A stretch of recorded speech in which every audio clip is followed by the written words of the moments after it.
all backups aren't equal. Into that. All right. Morning, Christian. Good morning, everyone. You dressed up like it's cold or something. It's a little bit. You got a little bit more of a walk than we do. Christian, were you out running early this morning on points? Nope. Well, then you've got a twin somewhere. Doppelganger, huh? Better be careful.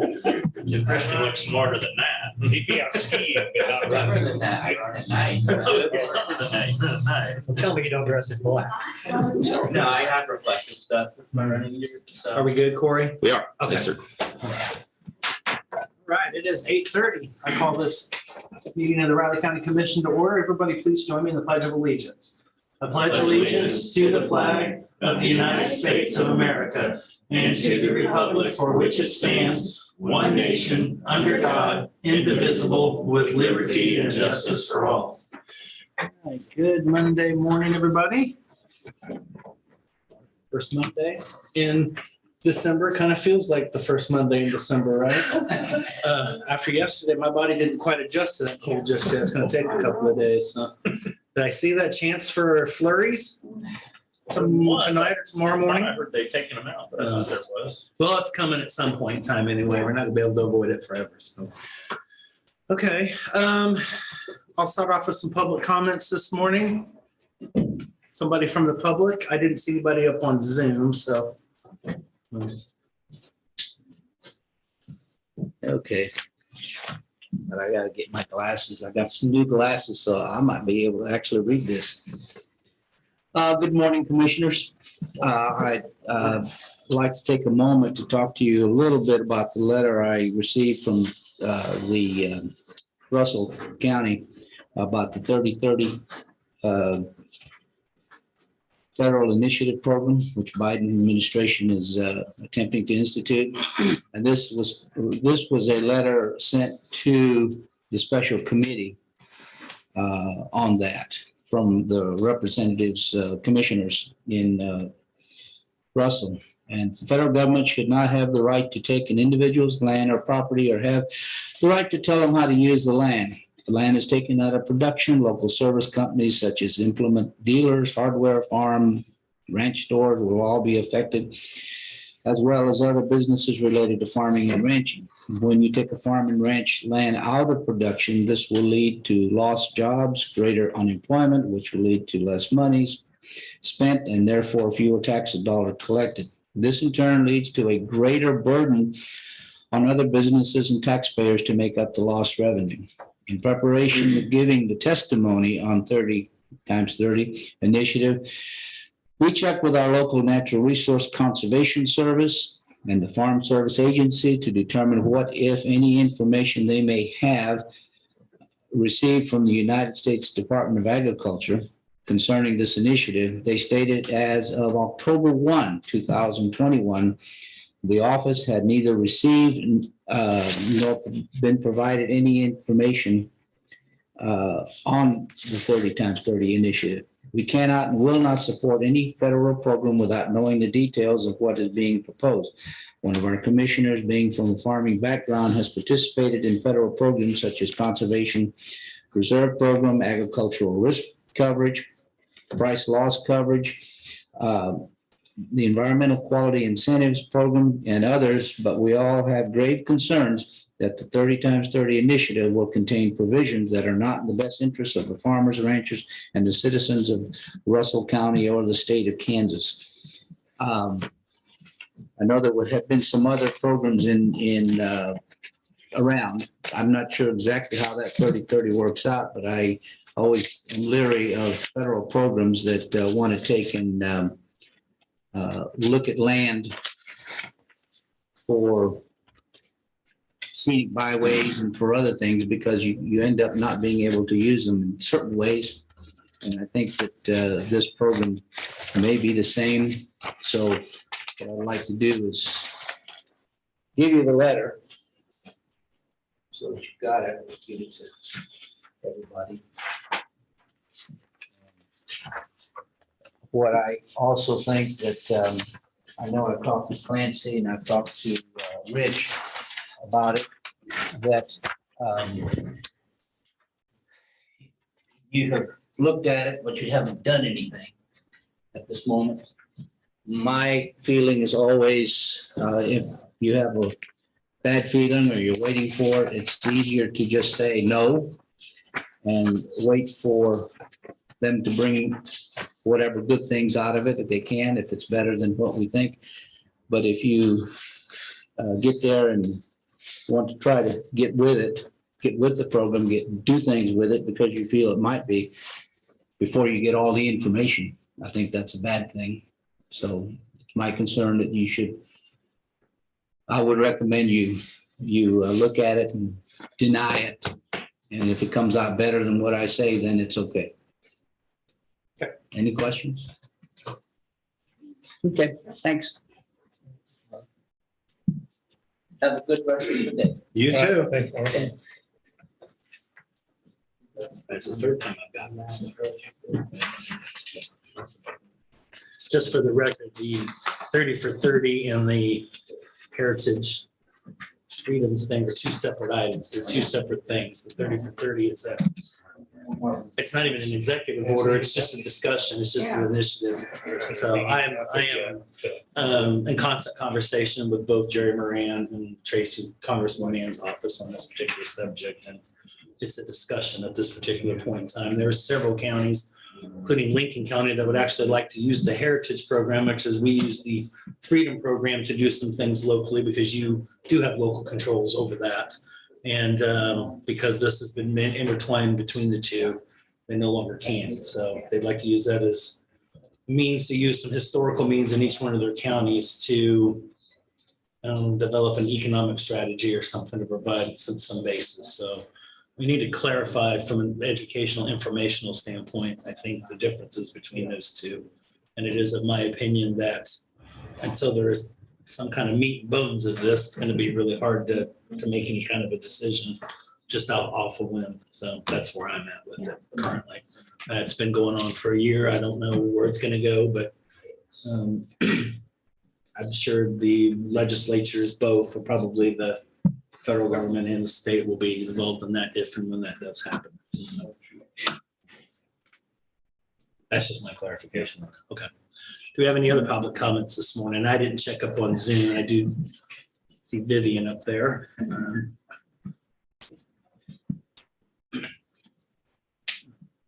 Okay. Then I'll go ahead and close off public comment for the morning, and we'll move on to commissioner comments and start off with Commissioner McKinley. Okay, after our meeting Thursday, we met with the local state legislators.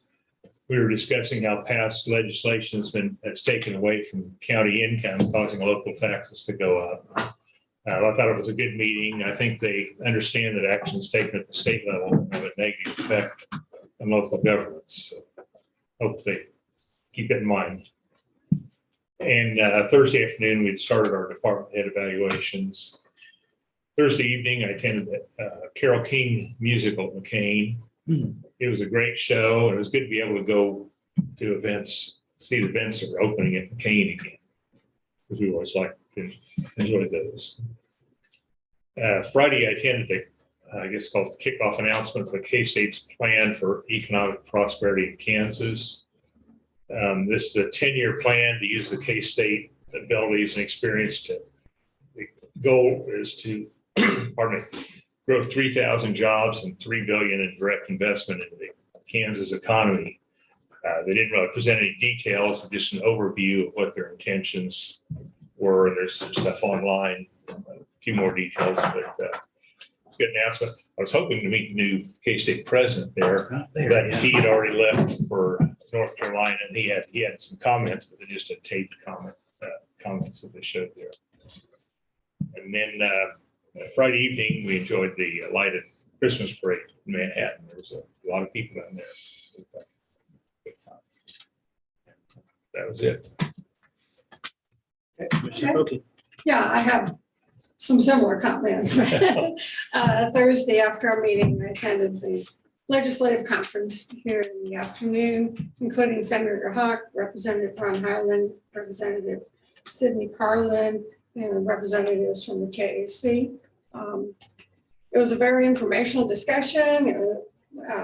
being held about the Kansas legislation concerning state legislation effects on our county financials and property tax levies.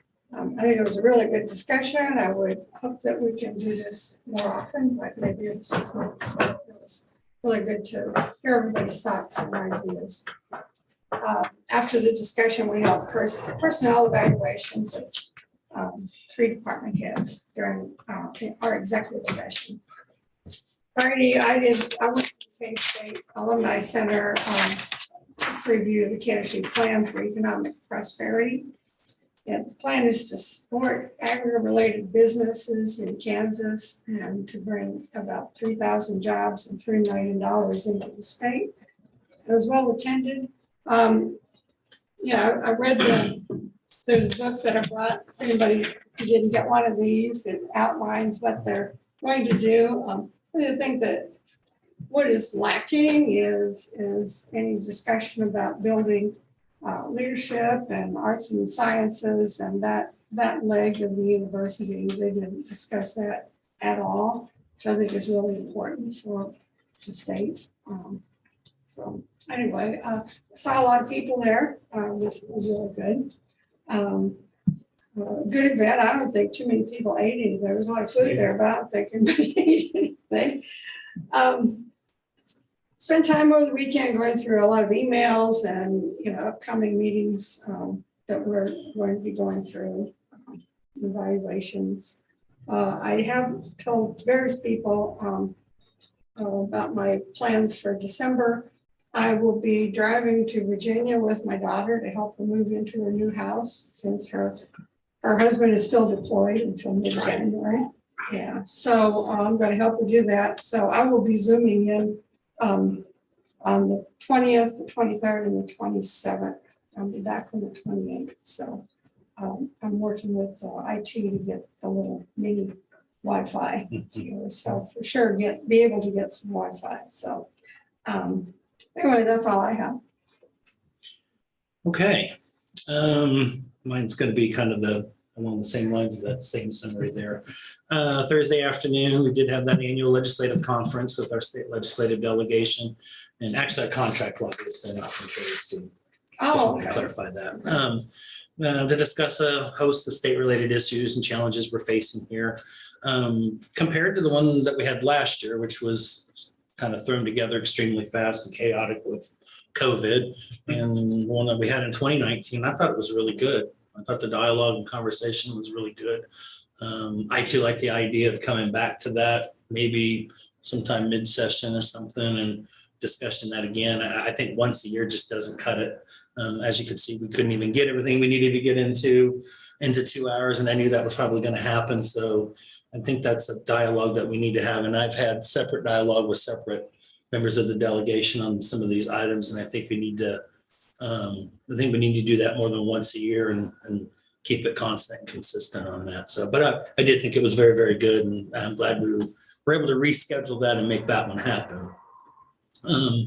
Thursday evening, I attended the Tri-Chapter of the Kansas Society of Professional Engineers Legislative Night. That's another one of those long ones. They do have abbreviations, by the way, but that was at the Midwest Dream Car Collection Museum. They've got some new stuff there too. I encourage everybody to check that out as well. There were some other local city and county commissioners that were present. Several local members of our state delegation were there as well. I gave a presentation on some of the things we're working on here in Riley County, particularly on the transportation and infrastructural side, and how both our private and public sector engineers are working with us to hopefully work and solve those issues. Dinner was catered by the farmhouse once again. Can never go wrong there. And it's great to catch up with many of the same people I've gotten up with over the last couple of days. But we kind of continued a couple of those conversations that we'd had earlier in the day on Thursday too. So it was good. Friday afternoon, I was meaning to head over there to the K-State presentation as well, but we had a misfortunate incident at home with the kitchen faucet, and the kitchen faucet won. So I spent most of the afternoon cleaning up water, so that's why I didn't attend that, but glad you guys did. Earlier in the Friday, before that happened, I did take some time to go over and chat with David Adams, Riley County EMS Director, on the upcoming EMS facility RFQ, discussed my recent tour of the Hardin County EMS facilities while I was back home in Kentucky, kind of several other directly related items. I took up quite a bit of his time, and he was extremely busy on Friday, so I appreciate him on the fly, taking some time to discuss those items with me to help us get caught up with that. And I'm looking forward to seeing what that's going to look like in January. So late January, I think it is, isn't it? January 20 something, if I remember right. So numbers. Anyway, over the weekend, spent some time getting caught up on the department head valuations. Just got a couple more of those to finish, and we'll be done, and then we'll get through the presentation parts of those. Spent some time reviewing all the new information and updates on the land development regulations we'll be discussing here a little bit later in the morning. Also over the weekend, watched K-State get a really gutsy win last night in Wichita. That was impressive. That was good and bad, but in the end, we snuck that one out. And hopefully what I saw last night will continue to develop and work into something maybe better than what we were anticipating. We'll see. Those transfers that we got in can ball, they can play. So it's good. Also looking forward to playing LSU in the Texas Bowl on January 4th. Guess we could have went to Orlando, but I kind of figured once we lost to Texas, that was probably out of the equation. So Houston's better than Memphis to me at this point in time. And LSU the record doesn't indicate it, but they're a pretty good team. So we got a challenge ahead of us there on that one. And lastly, want to send my thoughts and condolences on the passing of former Kansas Senator and presidential candidate Bob Dole, who passed away yesterday at 98. I knew he was old, but man, that kind of struck me. I didn't always agree with Senator Dole on some things, I guess, but I can tell you that I voted for him in my first presidential election. So that's something that I remember. And certainly remember some of those goofy commercials that he was part of right after his run for president. But anyway, he had a sense of humor, so hey, it makes sense. He was truly one of a kind and a maverick, not only serving his country in combat, but he did serve Kansas in a pretty consistent and constant and steadfast manner. And his legacy will truly precede him, and he will be dearly missed by everybody that knew him. So. Kind of caught us all by surprise yesterday morning, but seeing the outpouring shows you what kind of a leader and what kind of a man he is. So. And that's all I've got this morning. So go ahead and work on some business. Only item we have for business commissioners is the Riley County Personnel Action Form for Alana Sanker Parker for promotion as a museum director in the museum department, grade BB. I got to admit, I was a little scared at first. I'd already thought we had signed this. And I looked at that and thought, oh, no. That's the first thing I did. I thought, oh, no. So I had to look and went, okay, maybe I missed that one then somewhere along the way. I don't know how, I just missed the paper. Okay. She already has the promotion. She has been doing the job.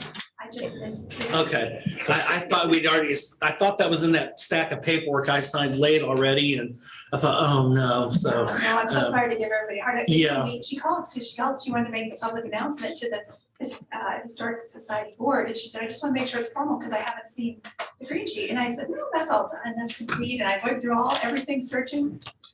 It had been started, but it had not been started. Okay. Yeah, it almost gave me a heart attack. I have I'm to so admit. sorry. That's the first thing I would, oh, and it's not separation. Yeah. I'm like, oh, man. Just, No, that wouldn't come that way. I would let you know ahead of time, but goodness no. So yes, I'm so sorry. I guess I got so excited and it was all so great. I Okay. just forgot the paper. well, it's official now. So. Thanks so much. Tear marks on the green. Yeah. Yeah. I've been really, really difficult had that been the case. Okay, good. I wouldn't be here in person. Yeah. Ready for the minutes of the board is. I'm in the process of pulling mine up. It's a little slow. Does everybody else have theirs? Yeah. Okay, so we'll go ahead and start off then with page 1.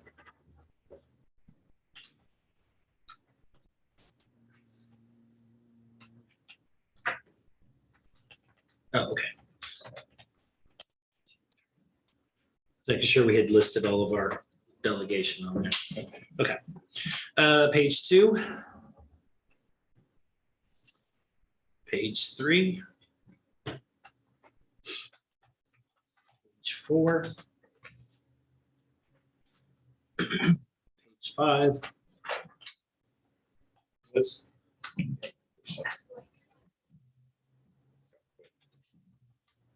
Oh, okay, okay, sorry. Side conversation, Okay. sorry. Page 6. Page 7. Page 8. Page 9. Page 10. And lastly, page 11.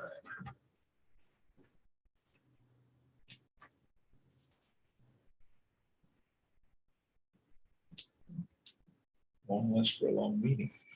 It was a long day on Thursday, that's for sure. I'd move to approve the minutes of December 2nd, 21 meeting. But second that, It's been moved and seconded on approval of the minutes from the Riley County Board of Commissions, December 2nd, 2021 meeting. All those in favor? All right. aye. Are the tentative agendas, commissioners? Good. Good. Any items for next week's press conference? Thank you, man. Just let me know if we can get them on there. We did have one cancellation today for today's press conference. The last item, we'll have to have that rescheduled, just so that all the commissioners are aware. And next we have Clancy Holman at 9 o'clock. Okay.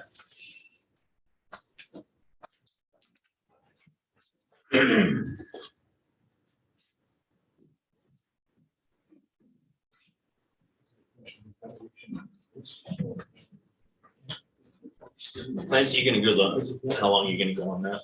I think the entire time. The entire time? Yeah. Okay, thank you. Yes.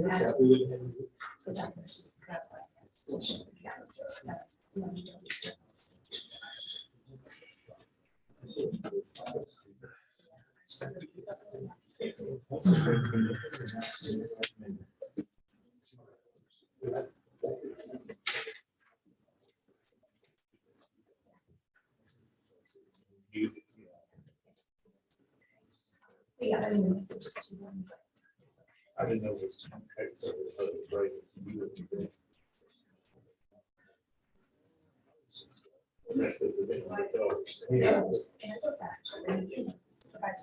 It's not like you're talking, it's just writing it down, so it's describing. This morning, yeah, they say. Yeah.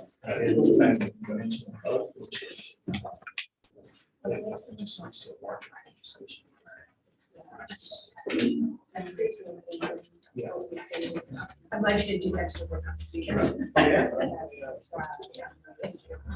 Okay.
How many people were at that case that were on Friday?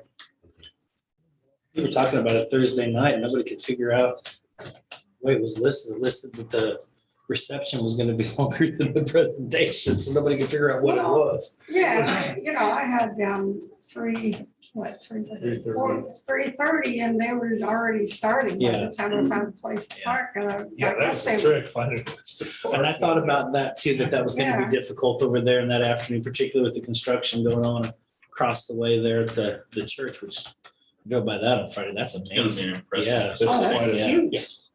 Um, But I parked illegally. By the time I got upstairs, they were already started, Yeah. so I don't know if people might It was, really. I have to admit, when it comes to parking up on campus, I'm kind of no longer worried where I park at because I don't think I'm gonna ever have to really pay for a ticket. 'Cause I don't plan on going back to school, so. Can we just signed up for our club social?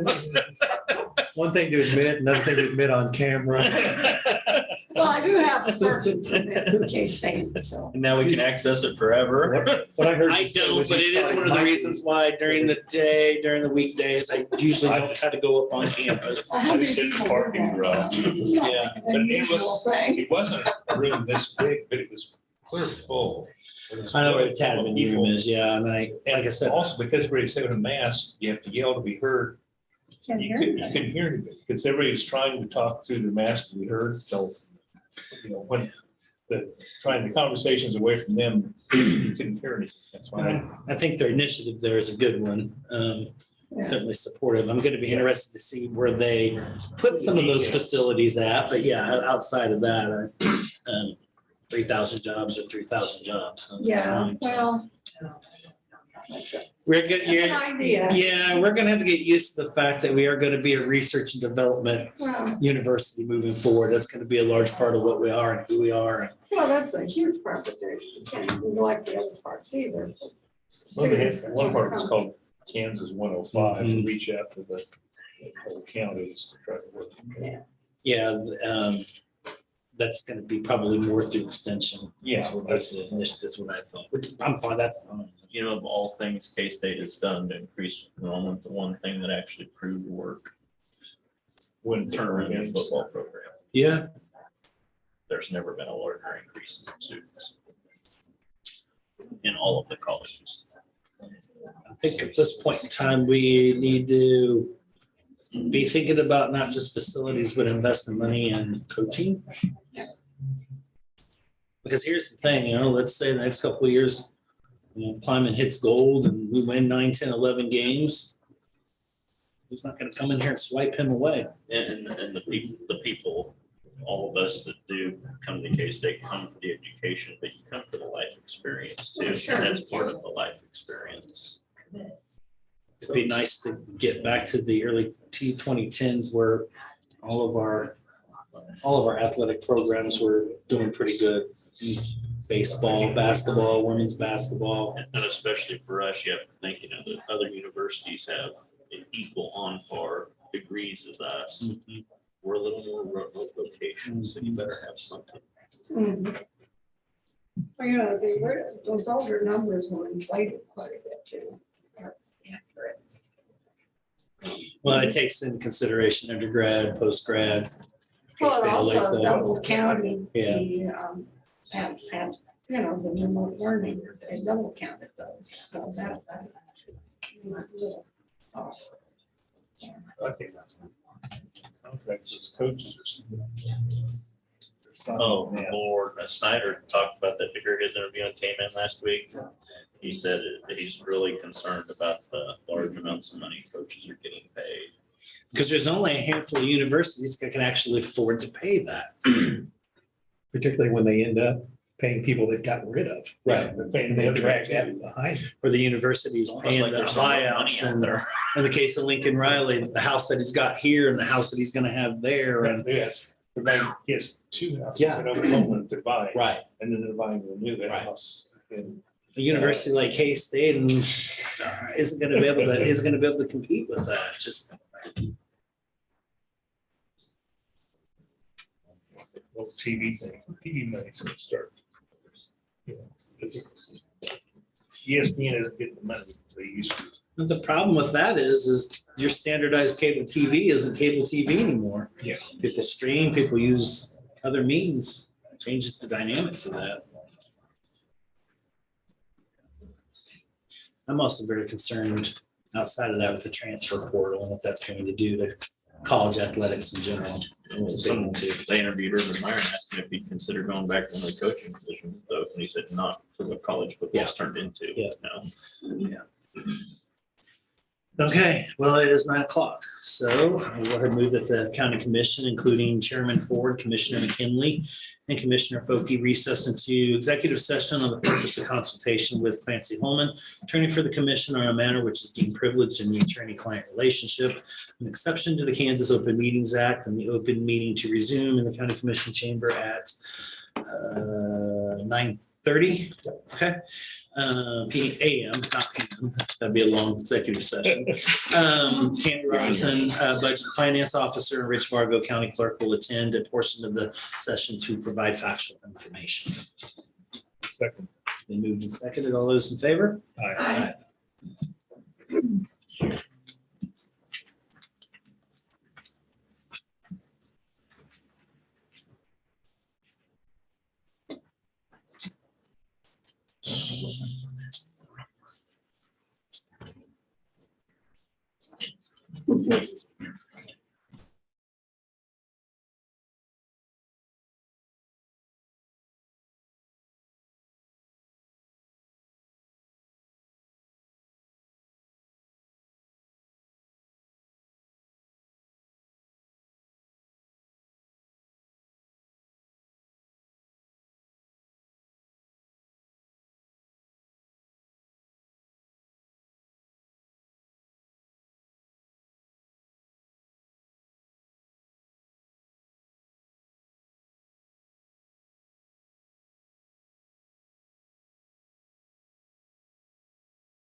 I'm good for Mute, start video.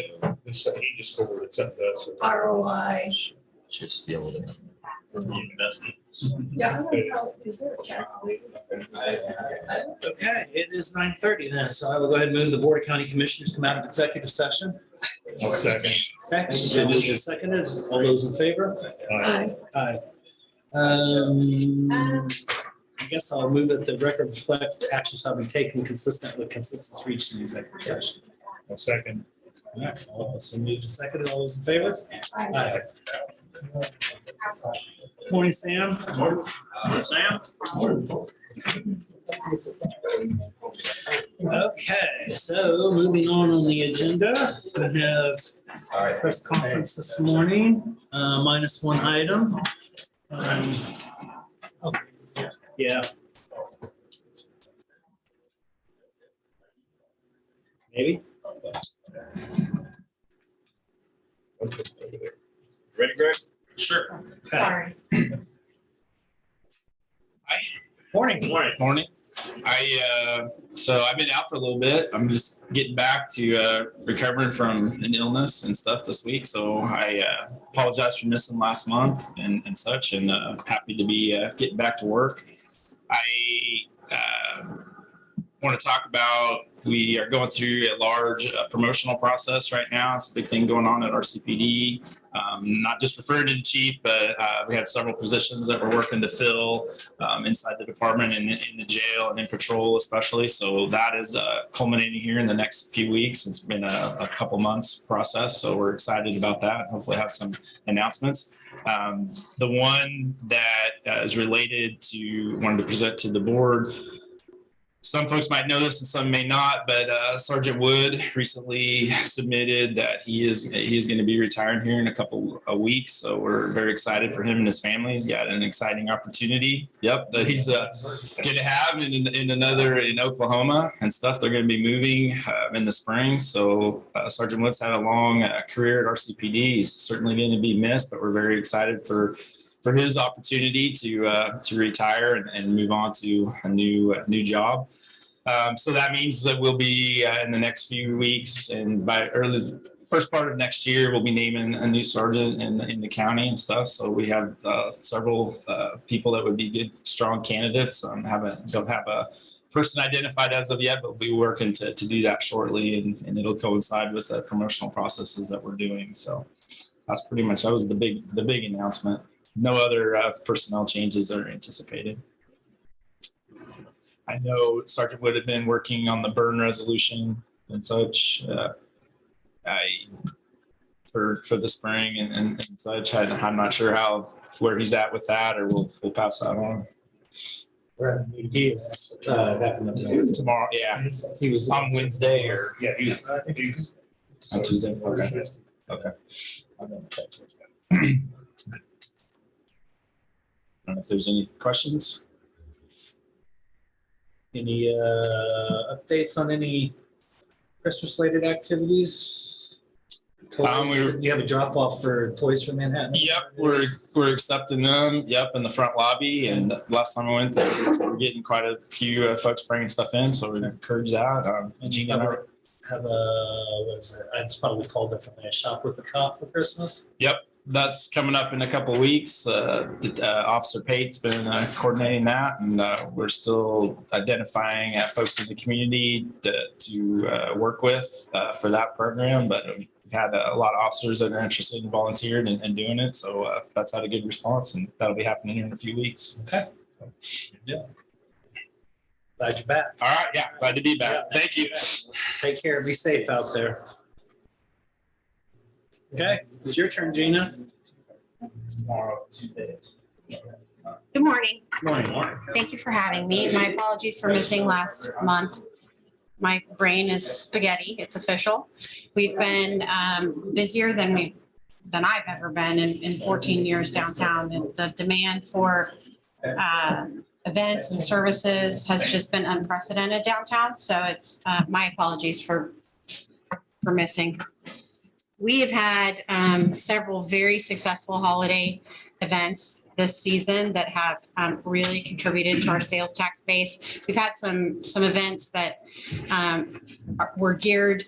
For example, we had an event called 12 Drinks of Christmas, which is a slow pub crawl that you really want to pace yourself. You want to come back many, many times to get these 12 drinks under your belt.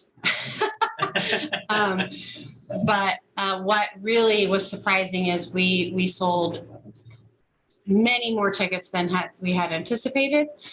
And we discovered that our retailers were also benefiting from this. People would come out and they would plan to have maybe 1 or 2 drinks, and then they went shopping, or they went shopping first and then they went and had 1 or 2 drinks. It was a fantastic event for us. We will definitely be doing it again next year.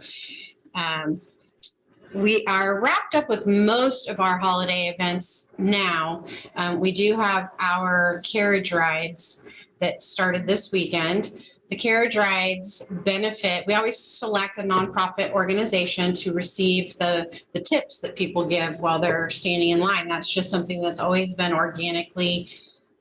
occurred organically. And we wanted to find an organization in town that would be that it would support. And it's just an extra flow of cash that this nonprofit organization would normally have gotten. It's weather dependent, of course, but we have raised in the past as much as $5,000 just from people dropping in 5s and 10s into the box. So Girls on the Run is a local organization here that supports young girls in the community, and it's an excellent organization. Their volunteers are working the carriages.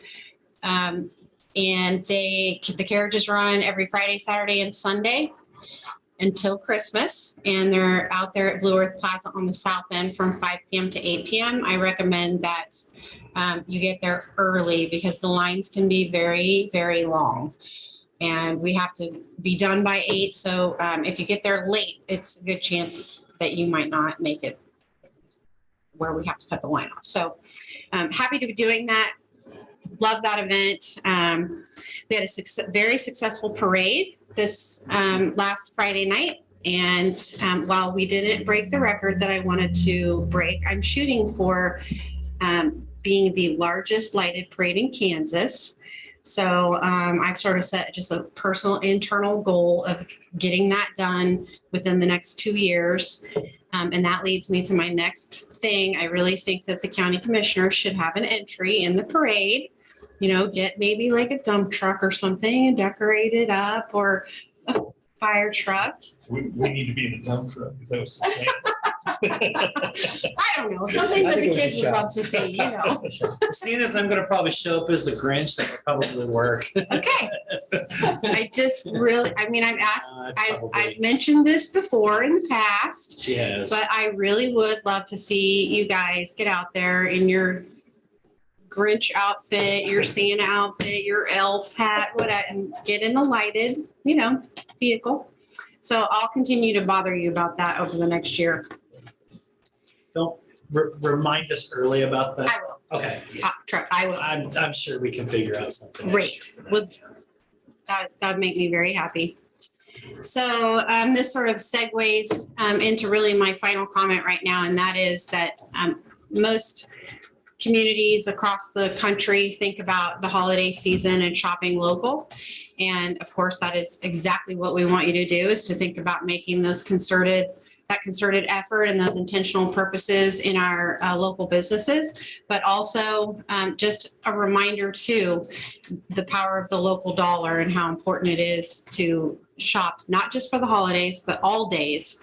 Make those intentional purposes with your local business owners. They're your neighbors and your friends, and it's just really important in our community. For every $100 that you spend locally, 68 of those dollars stays in this community, and it just recirculates. So that's always my message that I harp about for about 10 weeks out of the year. So shop local for the holidays, but all days. And that's what I have. Okay. Any questions? No, guess not. Okay. All right. All right. Take care. Yes. Thanks, Jan. Thanks. Next commissioner, do you have Clancy Holm at 9:50?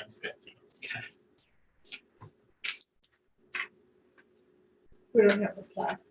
No, that's the one that Oh, is that the I one? announced get rescheduled, yeah.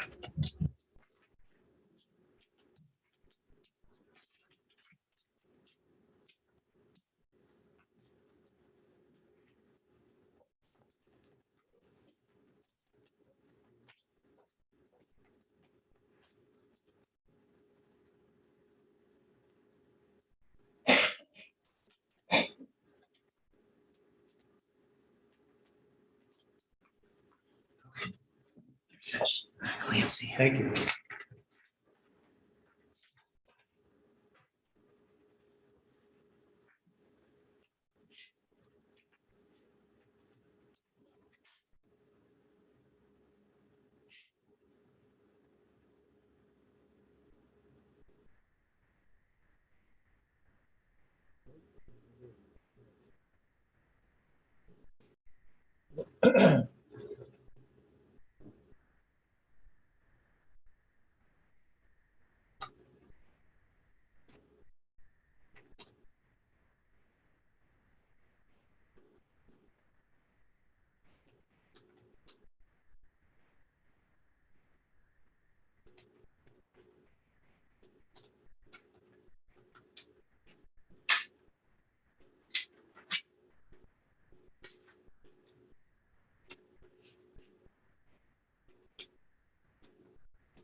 Good, progress.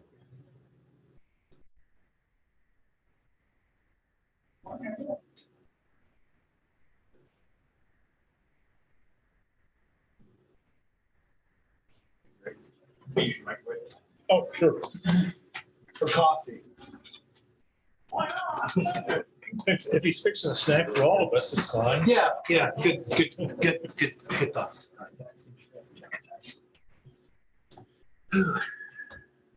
Morning. John, you don't have kind of holiday type. Well, nobody let me in on the email announcing the theme, but even if they had, I'm not overly Christmassy, so it probably wouldn't have mattered anyway.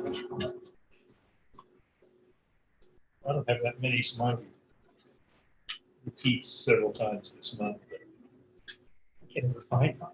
I know they're there. Oh, Find it mid-June. No, that's when I see it. I could see that, actually. Yeah. hard to believe.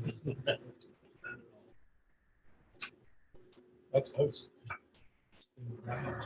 found them all, so I put them all on one inside. Fine. That's Gary. They're buried in everything else. Good. We remodeled. Had fun Wednesday night. I cleaned out my closet. We did some of that over the weekend. Today, it arrived today. Cleaned, I told him to clean that room from the Yeah, center. no snow. T-shirt yesterday. So he's got about two Need a t-shirt in the middle. So we had to rent a storage. It's nuts. Now we got- now we're going to that. It and makes you We're not wonder. coming, whatever's in it's not coming home. It's either being donated Sometimes or years that are it's being thrown away. She's on board. Brian, and then all of a Makes real sudden, progress. winter gets really bad, cold. That's and the bad a lot thing of about snow. having Sometimes it's been shit, just being dry. Little garage, shed. Now it looks I like never that's what it's gonna be. We need So some. we have stuff bad. this year. Yeah. There's stuff in there that. I could believe I Been there saw for 10 WWW had the number of days and all of them have been dry. That's the frightening thing. The Geez, thing I that didn't boxed realize up. Legion County has been dry for like What is 30, over 30 days. We've got It's going on boxes. 40 now, I'm A sure. couple, I know there's some shed, there's a few boxes that we moved. 15 years ago. We're pretty close to a month ourselves, Yeah, aren't it was we? like we moved. maybe a dry winter and that's not Right good out going of into law school, we spring. moved. like 6 Yeah, times. what, We had that one Wednesday where I think we got a season's We had worth stuff of that had not rain. been open, That's so we been just it. threw away. Thing is, it stopped I mean, we about did peek here, inside. you know, it wasn't North County at No. all, like past the shops, it's dry.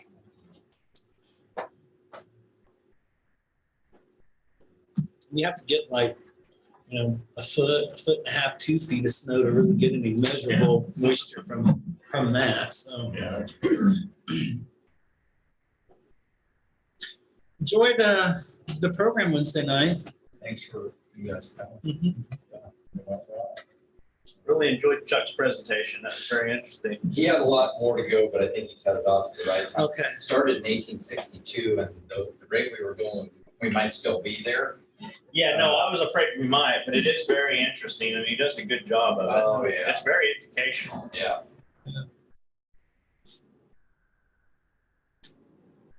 I've heard him speak before, he's really good.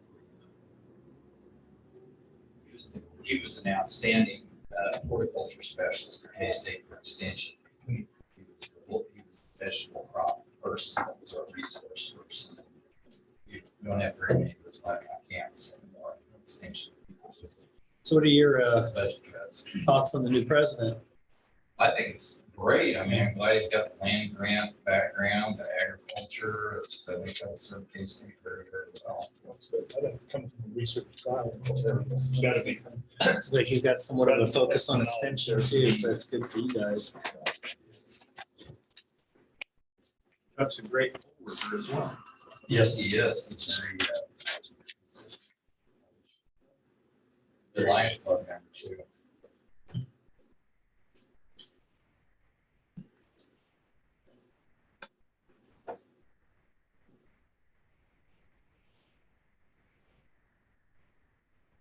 Okay, Clancy. Good morning, Commissioners. Clancy Holman, Riley County Councilor. Before you is a commission agenda report asking your approval of a resolution establishing a rural economic development advisory board. This is a return document. It shows track changes because a staff working group, including Rich, Amanda, and Gary, worked on incorporating the changes that you identified you wanted in the resolution. So the task I'm asking you to do today is just simply take a look at those track changes, see if those match what you want, and then tell me if there's anything else you want in it, what we can do, particularly if there's consensus on any additional changes you might want to make, either to those track changes or you've thought of something else you want to add. We can go ahead this next time in the interest of getting this done this year. I can bring it back to you with those changes incorporated and have it ready for signature, hopefully this Thursday. The plan is if you're okay with these, then, or if you can agree on them, that's when I'll bring it back to you on the business meeting Thursday for signature. I will tell you there's one change that was not one you made. That's in section 4. That's one staff added at my request, just to clarify, you do have an option with this advisory board, as you do with all advisory boards. If somebody has decided they don't want to participate, but they're reluctant maybe to resign and they ask you, do you take me off the board? And that's how usually it would happen. You have the option of doing that. That was actually going to be my secondary add to this, but it's already done. Yeah, Well, it gives you that additional authority rather than having to dissolve. Right. So, yeah, I have some exceptions with the exceptions. okay, fair enough. The, on section 3, Mhm. talking about term limits. Yep. I don't have any problem with the extension director, but I'm thinking that the staff member should be subject to term limits, for continuation of work. So other people in the department can, learn along with the director what we're doing. The other one I think the Chamber of Commerce member should be subject to term limits also. I think the problem with those are going to be, it's going to be hard enough to find people to serve on this longer term.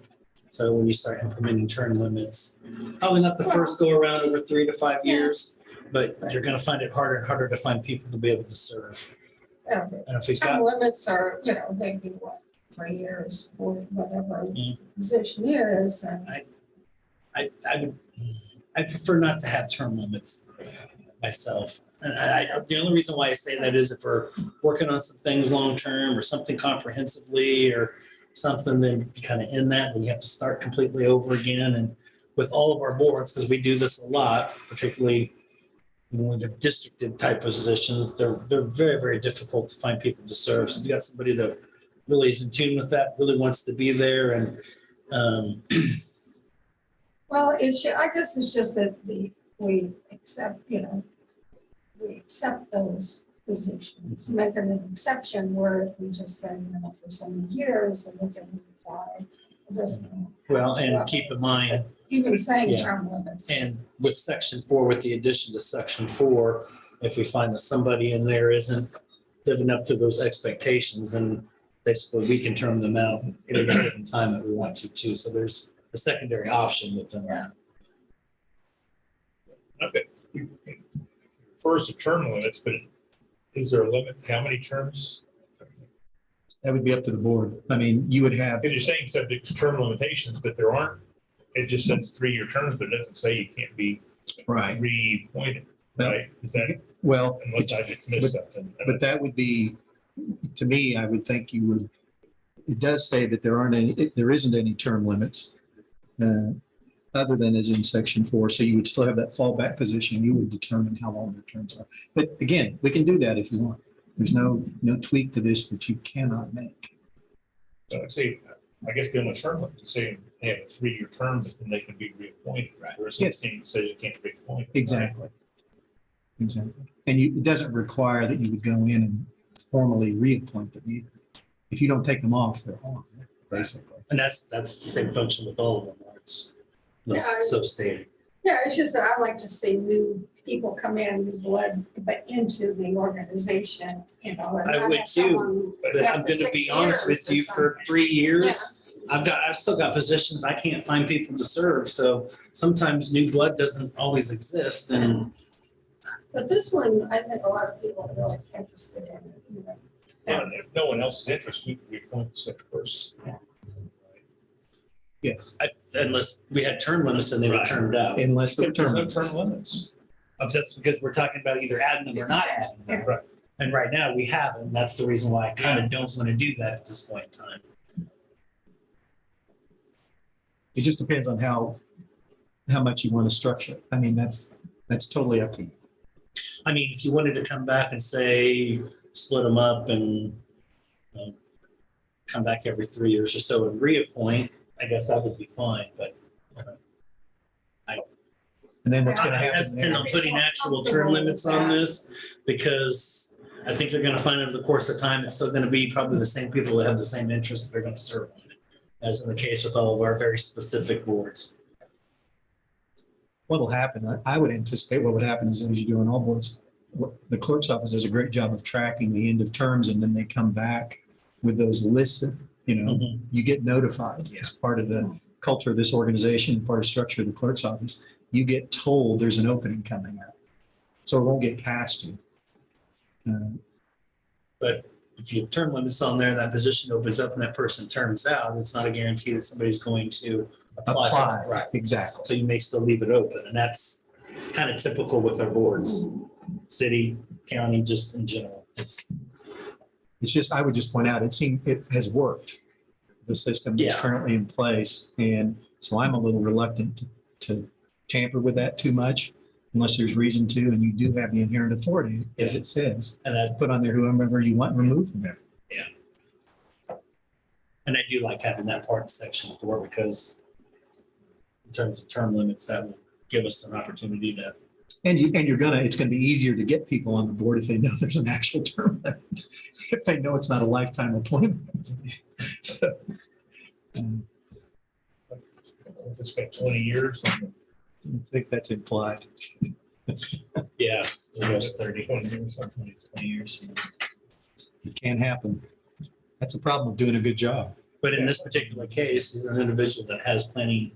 Well, I'm not, no, I just, his thing, once you get on, those things sometimes. It can be if you have a passion for it and you're willing to do it.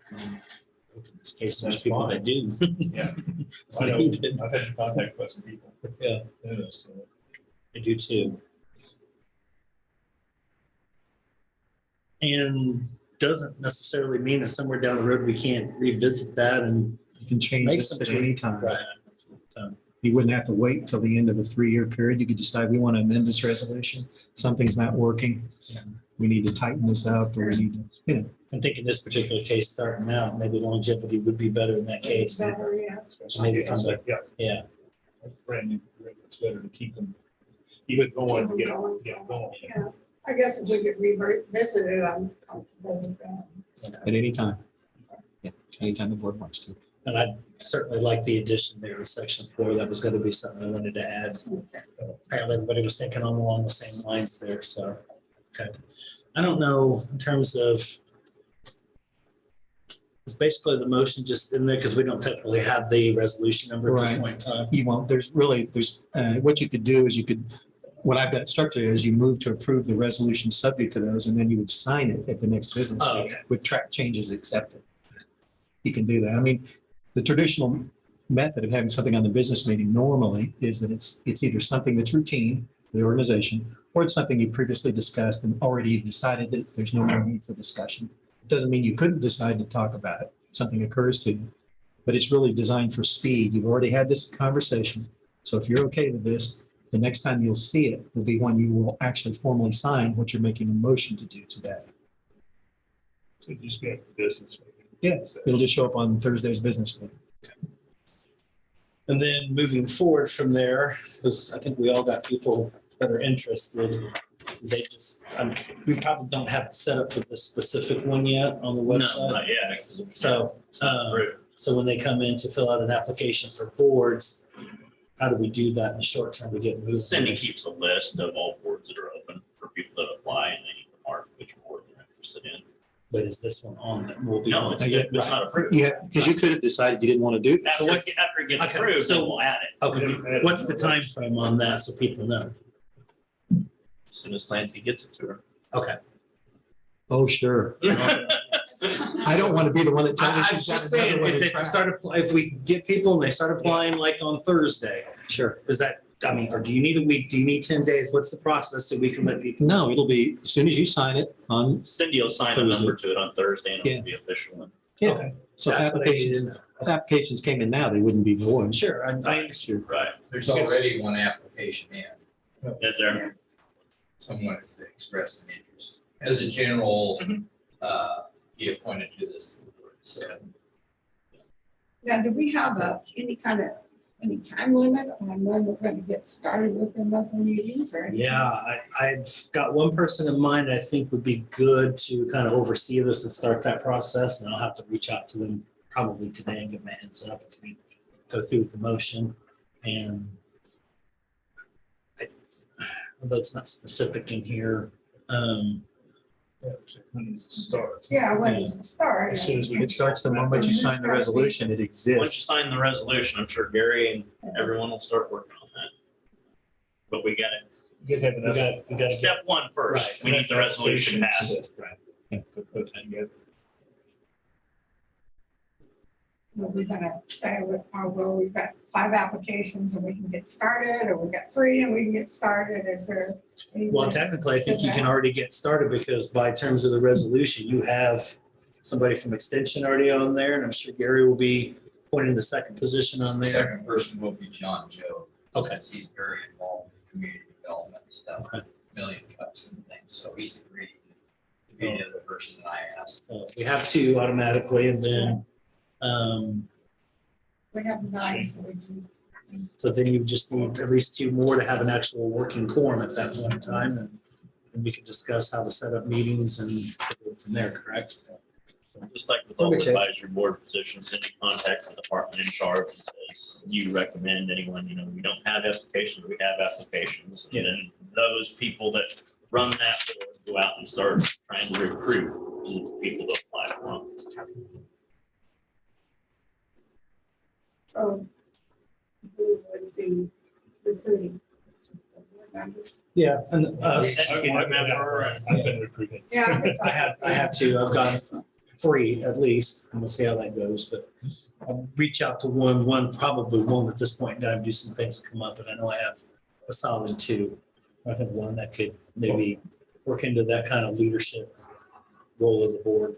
That's good background for that. So. Should be a nice problem to have, with more applicants than you. Yep. Yes, very much so. What, it says 9 members, say 5 large and then 3 listed. Should the first one be 6? We got extension, someone else from extension, Chamber of Commerce, 5, that's 8. Yeah, I'll double check the You math. want? 2 for It's not actually on board, I'm just like set. Oh, okay.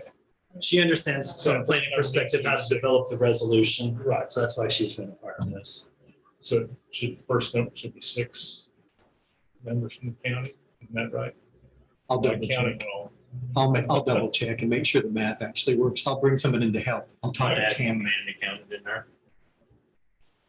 We did? No, I said might have. Oh, That's where you got the 9. It could be just a simple math error. I'm gonna go with math error. I would. the 9 members. Yeah, I think 9 members is good. I think it's about the right amount for this to try to keep up with it and provide thought and innovation. Well, what I'm gonna do then is I'll go ahead and make a motion that way, develop a resolution of Riley County, Kansas, establishing a rural economic development advisory board for Riley County, stating the membership purpose, functions, and powers, and identifying and putting together the, new exceptions listed. Second. Okay, it's been moved and seconded on that motion. All those in favor? All right. Thank you. Thank you.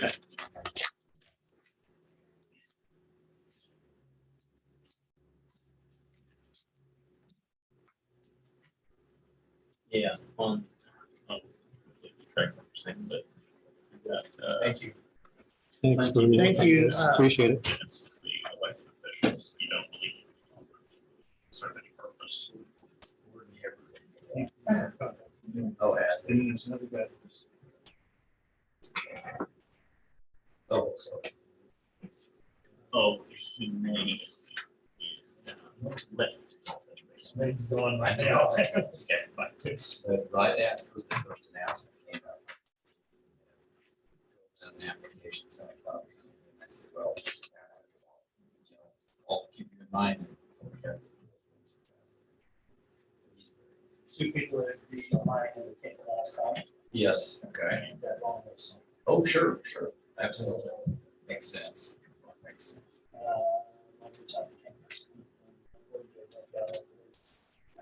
Okay. Okay. Thanks. Looks like we'll have it close. All right, Okay. thanks.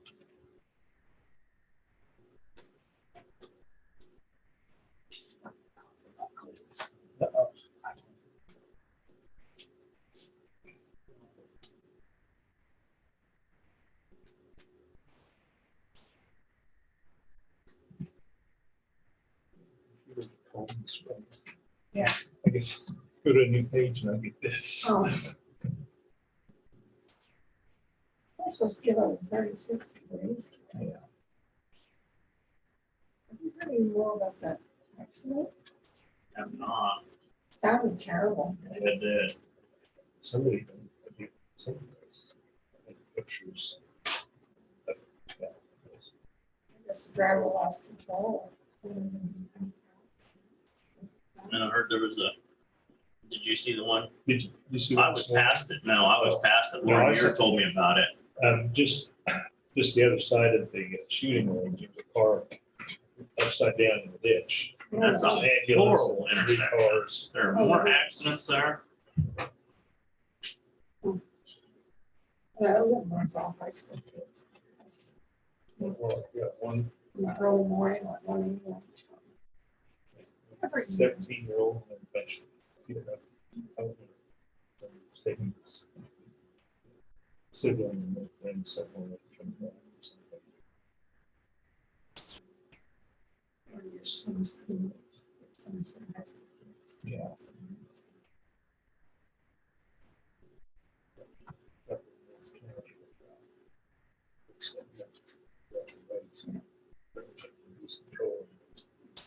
Dad. Daughter's friends out in the country. Couple friends, so we missed the code. Good girlfriends. Wasn't real. And my count, your math is right. It only describes 8 people. Well, that's what you kept saying 9 though. We started with that and that was on I the think original. one time a man that was listed as a member. Was she? Or off. Well, because we never changed that section to, yeah, we've got 8 instead of 9. Mine's okay. Well, Yeah, I want 9. that's. We need to have. So you want 6 members reside in either Riley County or the citizen members rather than 5. But I assume. So we get for trusting the attorney with math. Right. Well, I don't think anyone will trust him in that.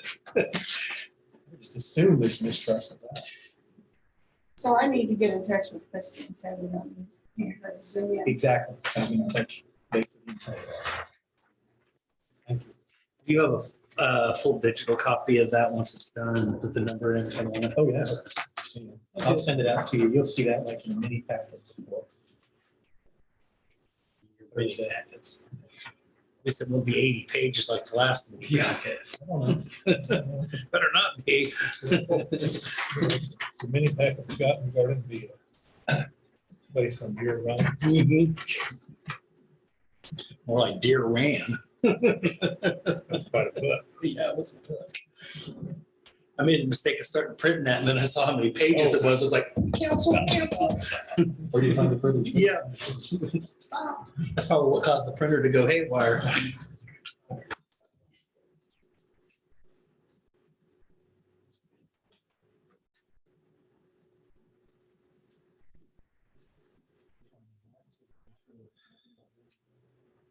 We're dressed warmly this morning. Isn't that bad when it goes from like 65 to 20? Yes. Well, my body doesn't adjust to that overnight. No. I'm like, stay warm, that's fine. You can stay cold, that's kind of fine. Just pick one, please. We were running around putting up Christmas decorations and everything all weekend, and so it was just, Warren and I were both roasting, so I turned off the heat and Yeah, it was a little chilly because I kind of forgot to turn back on. I left the window open and I woke up about 12:30 this morning and thought, ooh, boy. Shut the window, turn the heat on. I was like, ooh, it's not ready for that. Fresher air than Yeah.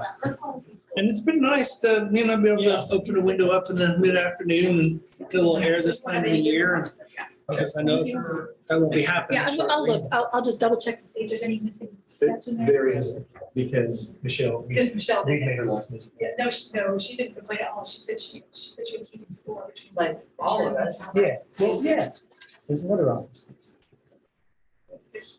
caused Did you more. make all of our lives miserable?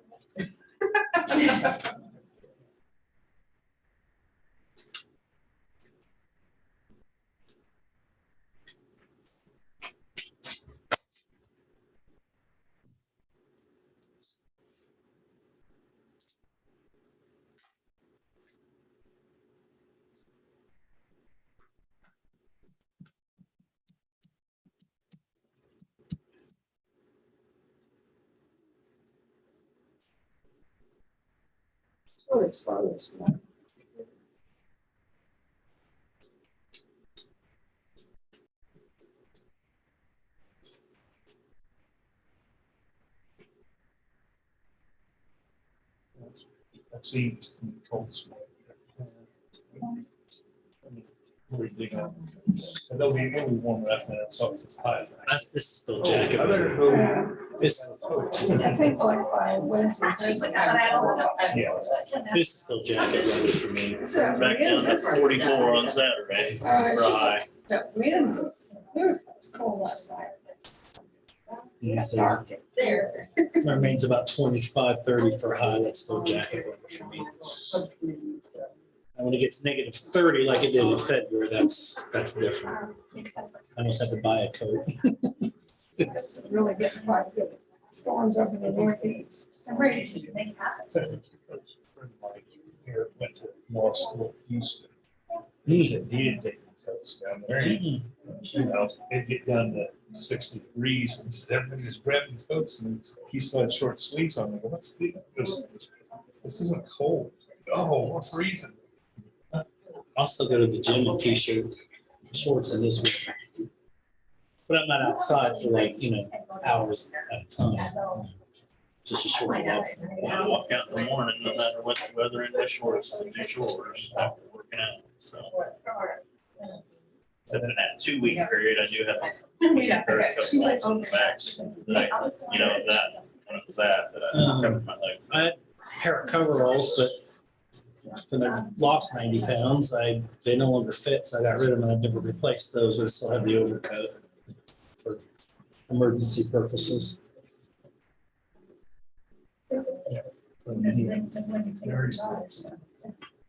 Houston, she actually was sick, real south Houston. Closer to Galveston. Yeah. Anyway, they moved, because he had something on there for, then he eventually got a job in Wichita in January to Wichita in the snowstorm that weekend. She didn't have any shoes that weren't open toed. She'd never had closed toed shoes. Oh, man. Yeah, I was looking, That's just a big shot, like I say, because it's one of those weeks. thinking about going to the bowl game. We keep saying, we've never been. Yeah. Tickets are like $130. I think if you were to hop a flight, it'd be pretty easy to go into Dallas and then Dallas over to Houston and get back and forth. It couldn't be terribly expensive. And the 4th is a Tuesday, so you could. It's the 4th. I have a ticket placement guy, I want to go. So just for season tickets, they give you like a Oh, both of price that, you yeah. could do out of four things. I'm not gonna use it. It seemed that One of the games in that book was in Arizona, that was fun. Yes. I went to the Alamo Bowl decades ago and that was fun. Only time I've been to San Antonio, so. Oh, it's the one we lost to Purdue, the Drew Brees. Yeah. Hated Purdue ever since. Wasn't really Purdue's fault. You know, we didn't really show up to play that game because we Well, were, no, we were Coaches were down already. slided because we Yeah. lost the chance. at the we lost national half our championship. coaching staff before the championship game and into that bowl game. So. It's time.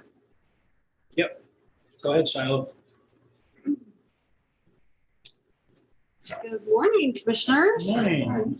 So I'm here to go over my 2021 accomplishments and 2022 goals for the treasurer's office. In your information, I provided you kind of some statistics for the year.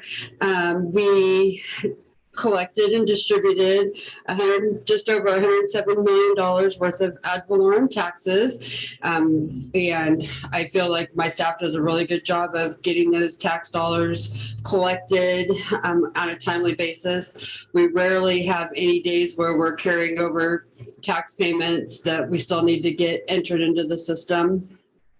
And then obviously, statutorily, I make sure that we have those monies distributed to the various taxing entities on the deadline.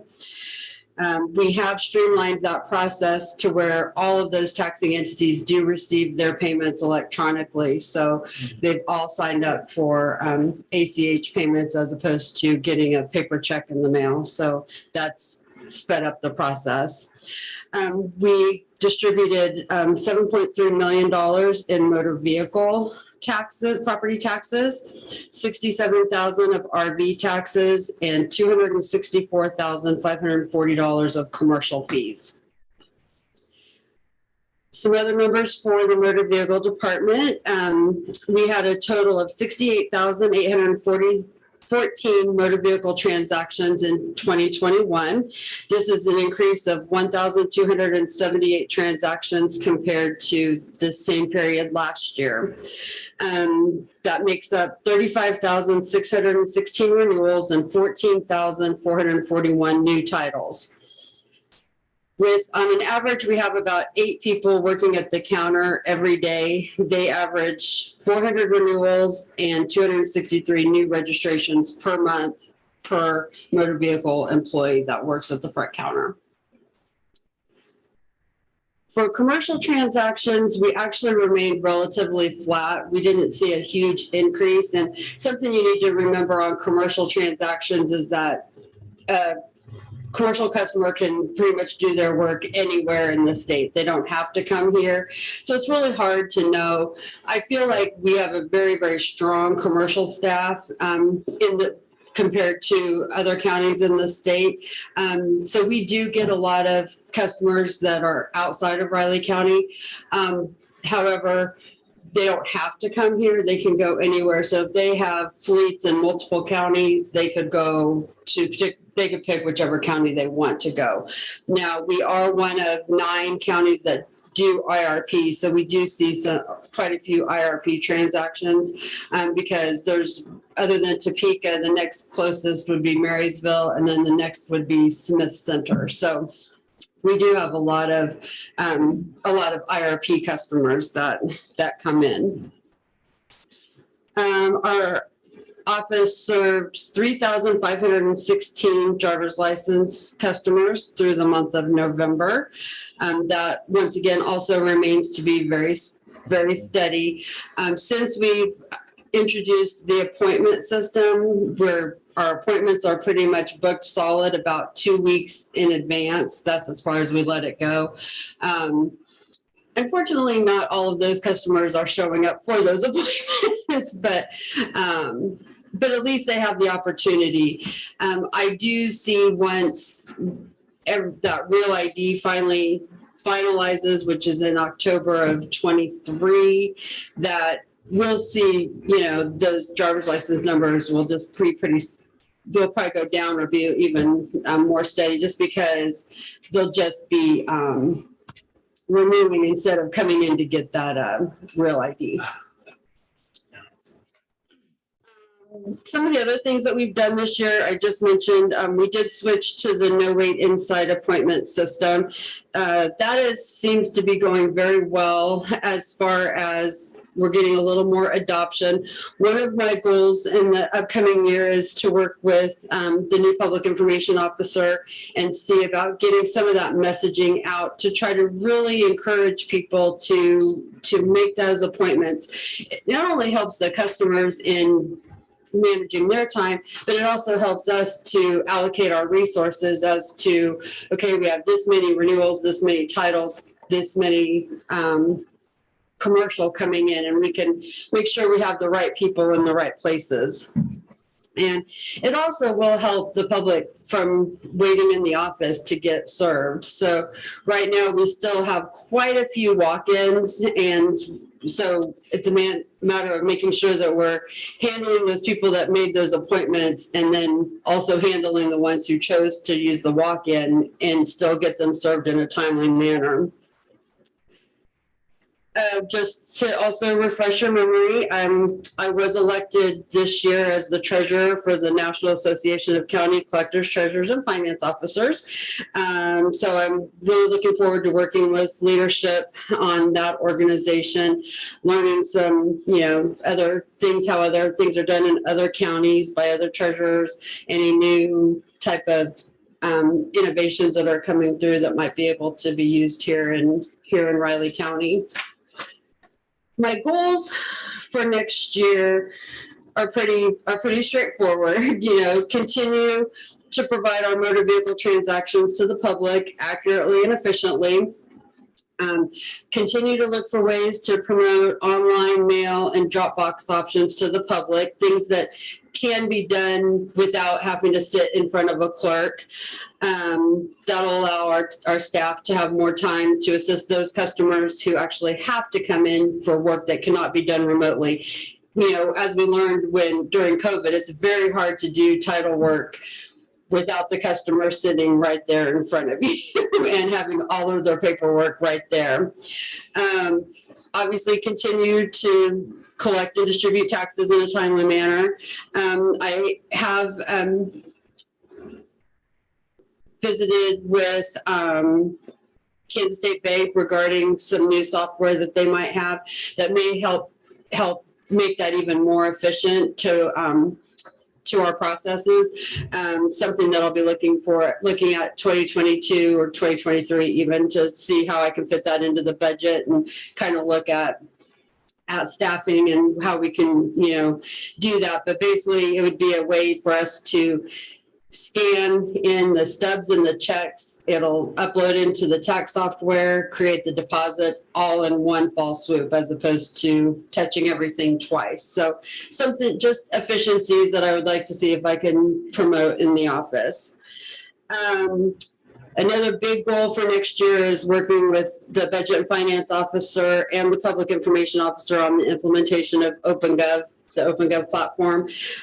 From my perspective, it'll be a matter of getting the financial information into OpenGov for not only transparency to the public, but also for our department heads to use on their for their monthly reporting needs, and are working with Tammy on the budgeting piece of it as well.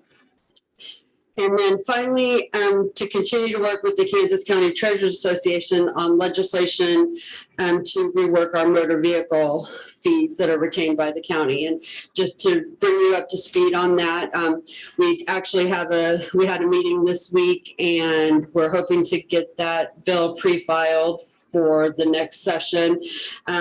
We are looking at a $10 flat fee, motor vehicle fee. And what that will do is that will replace some of the fees that are, right now we get a $5 county service fee, plus we get $2 of the title, and we get 75 cents of the registration, and we get $1.50 for the lien holder fee.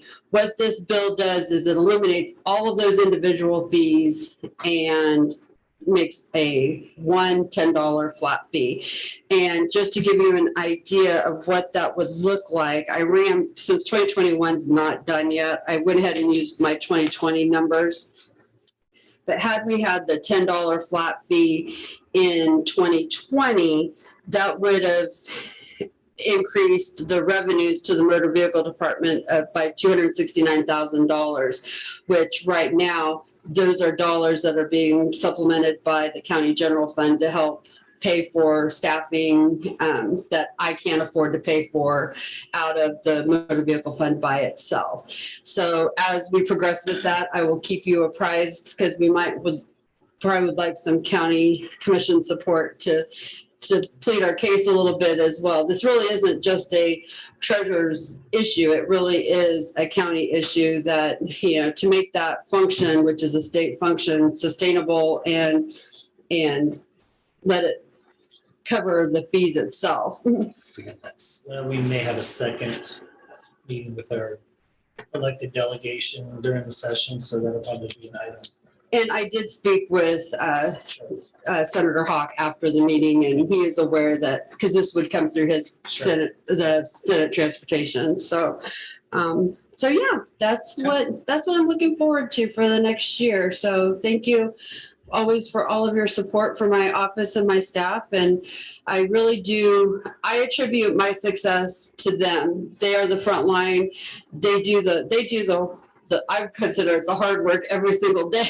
And so I love to give them their credit where it's due. And, I couldn't do it without them for sure. So, and so I just wanted to give them a shout out as well. And as always, if there's anything you need from our office, please don't hesitate to give me a call. If there's any information that you need, I'm more than happy to provide it. Good. I don't know what to give you if I don't know what you want. Thanks for the update. You're welcome. Look forward to hopefully a prosperous and by 2022. There you go. All right. Thank you. Thank you.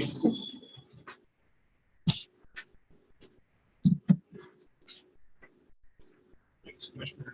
Make this at 10:30. Okay.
Hey, Amy.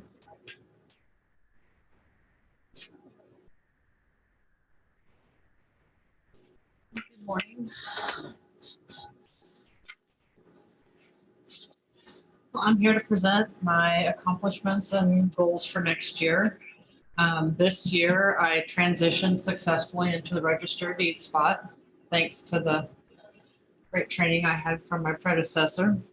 I selected and trained a new deputy and an office person. We got our new online subscription service up and running in, gosh, I can't remember if it was April or May now, but it's been very, very helpful and has really reduced foot traffic and phone calls and increased our revenue in that department. We've handled about a 33% increase in our workload with pretty much one person short all year. So we've kept pretty busy. We continue to cross-train all the staff so that all aspects of the office are covered, regardless of who's there. We continue to index our records from 1953 through 1985. I'm really thinking we'll get that finished this coming year. Okay. And continue to track revenue loss as a result from the mortgage registration fee change. My goals for next year are to complete the required courses to become a certified Register of Deeds. I was a certified deputy, usually either the only one or like one of three in Kansas. So I'd like to continue that and provide continuing education opportunities for my staff. Fill the vacant position so we can have a full office. I'm visiting with vendors to implement property fraud alert. Basically a service to the public that they can sign up for to get notified anytime something gets filed that involves their property. Continue to track revenue loss from the mortgage registration fee change and continue to minimize expense where possible.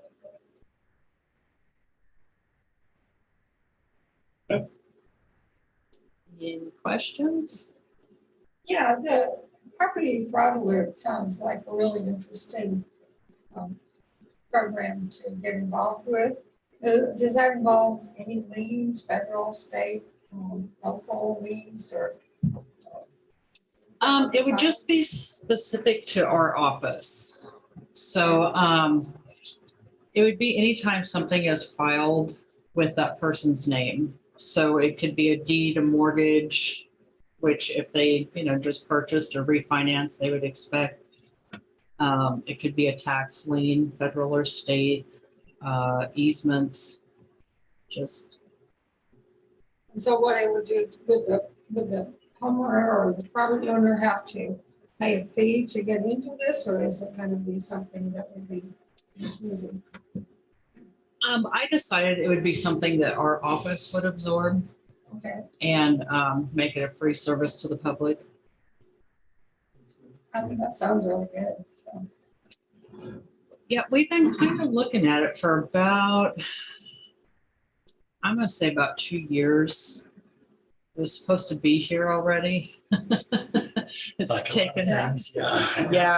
taken longer than expected. And I've actually gone to another vendor that I think is going to get it put in place a lot quicker and a lot more cost effective. So this would generate a certified letter or an email, or what if people don't have emails? I believe it sends them an email. Email, okay. That's a good question though, if they don't have email, what? You send out a letter and say, Most alerts now come with multiple ways to contact, including text, email, need a call. I don't know. Most of them do. Okay. And with their software specifically, that's the key. Yeah, that'll be interesting to see what you find. I don't know if that's something you can incorporate into Everbridge, our local Everbridge. Has all those options at that point in time. That'd be a secondary thing to think about, if possible. Might be something to look at.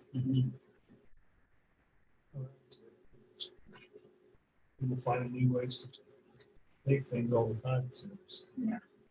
Except for me, apparently, nobody wants what I have.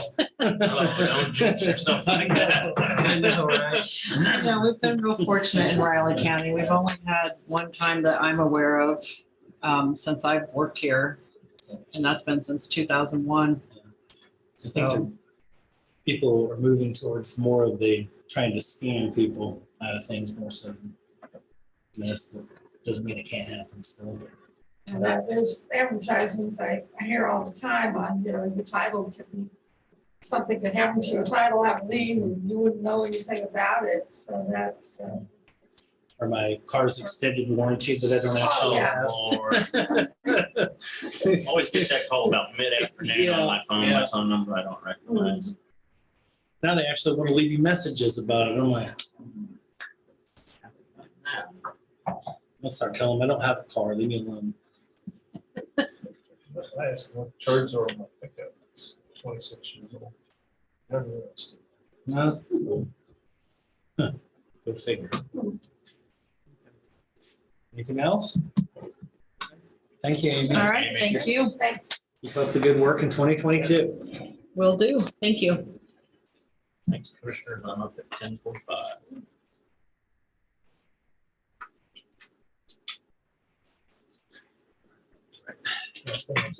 Middle of something, I'll engage, just see how long I can. Yeah, stay right. on the phone. Yeah, we get a lot of stuff. Well, we received information that you were looking for a loan. No. I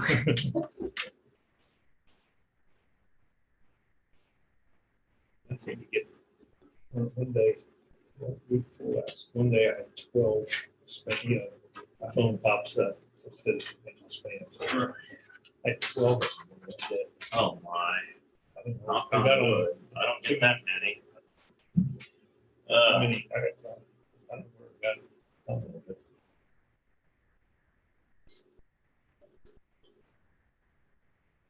you get a minute talking to Verizon. Last week it started out, because before it was kicked. It let it ring 3 times and then it'll pop. It's not number right now, so you can see. It pops up and we're doing that. So we, the answer is probably the crooks have figured out a way to bypass their system. Oh yeah, they're always a step ahead, it seems like. It's obviously a very lucrative career. I went down on screen where I was going wrong. Figured out he started fixing me out up one side. Commissioner Wells always played with them. Either played with them or told them some pretty frank stuff right off the bat. I could get somebody more. But then if I work on something, I'll put it on speaker. So I'll work on something else. Just see how long I can keep it.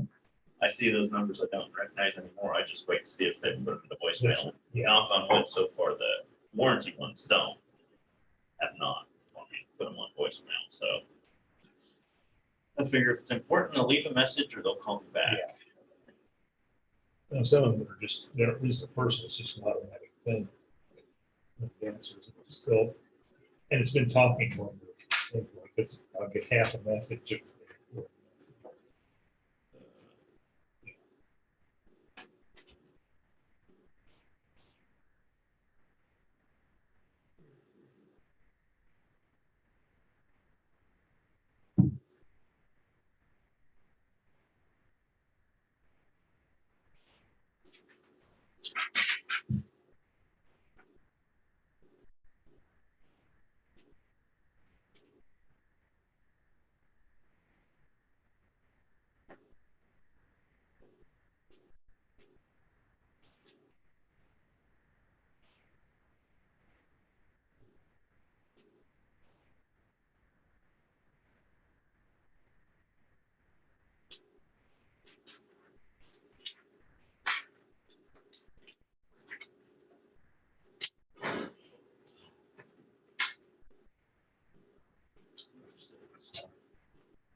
It looks like you're at two places at once, Elizabeth. I know. Here and also. Why not? Mention that also. Is that what you That's just how- multitasking? No, that's being super efficient. Well, it depends on how much is being done on the other end over there.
Hey, Rich. Good morning, Commissioners. I'm not going to go through and read the entire list, just kind of highlight a few items. They're all important, but a few that I'd like to point out under each section. Under the 2021 accomplishments under real estate, calculate and balance the Riley County assessed value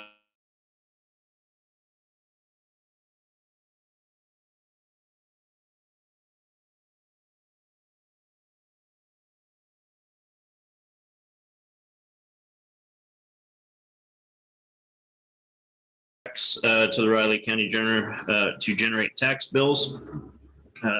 There are departments in the county that all deal with real estate taxes. One that people don't, I believe, fully understand is those nice tax statements that you get in the mail just prior to Christmas. The actual numbers to calculate those tax bills is all done in the clerk's office. The treasurer's office sends the bill and collects the money. We're the ones that put the tax roll together for all taxing entities once again, and you'll see the number of taxing entities down below with the certified budgets that we do. With 39 of them, set 80 mill levies, and then also 11 joint levies. It's kind of similar.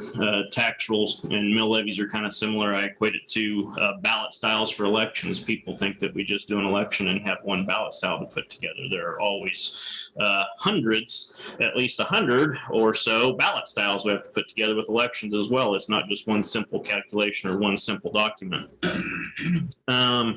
Last one under the real estate I'd like to mention is began working on the compliance for Senate Bill 13, the revenue neutral rate. Of course, we did have a portion of that we had to do this year. Next year, we'll be required to send out those notices. We're working with our vendor right now, Comtech, on establishing a format. You know, one of all the staff's concern is the large amount of calls and inquiries that may cause people thinking they're a tax bill, or making sure it's not a tax bill and explaining exactly what it means. So we do anticipate that that will increase the workload next year, but not only the workload, the expenditures to Riley County. Potentially, I still contend will more than likely be the ones that end up paying the bill for that mailing. But even if we don't for the first 2 years, at some point in time we will, and we will definitely have to pay for the software modifications that are required for that, because the legislature did not set aside any money for that.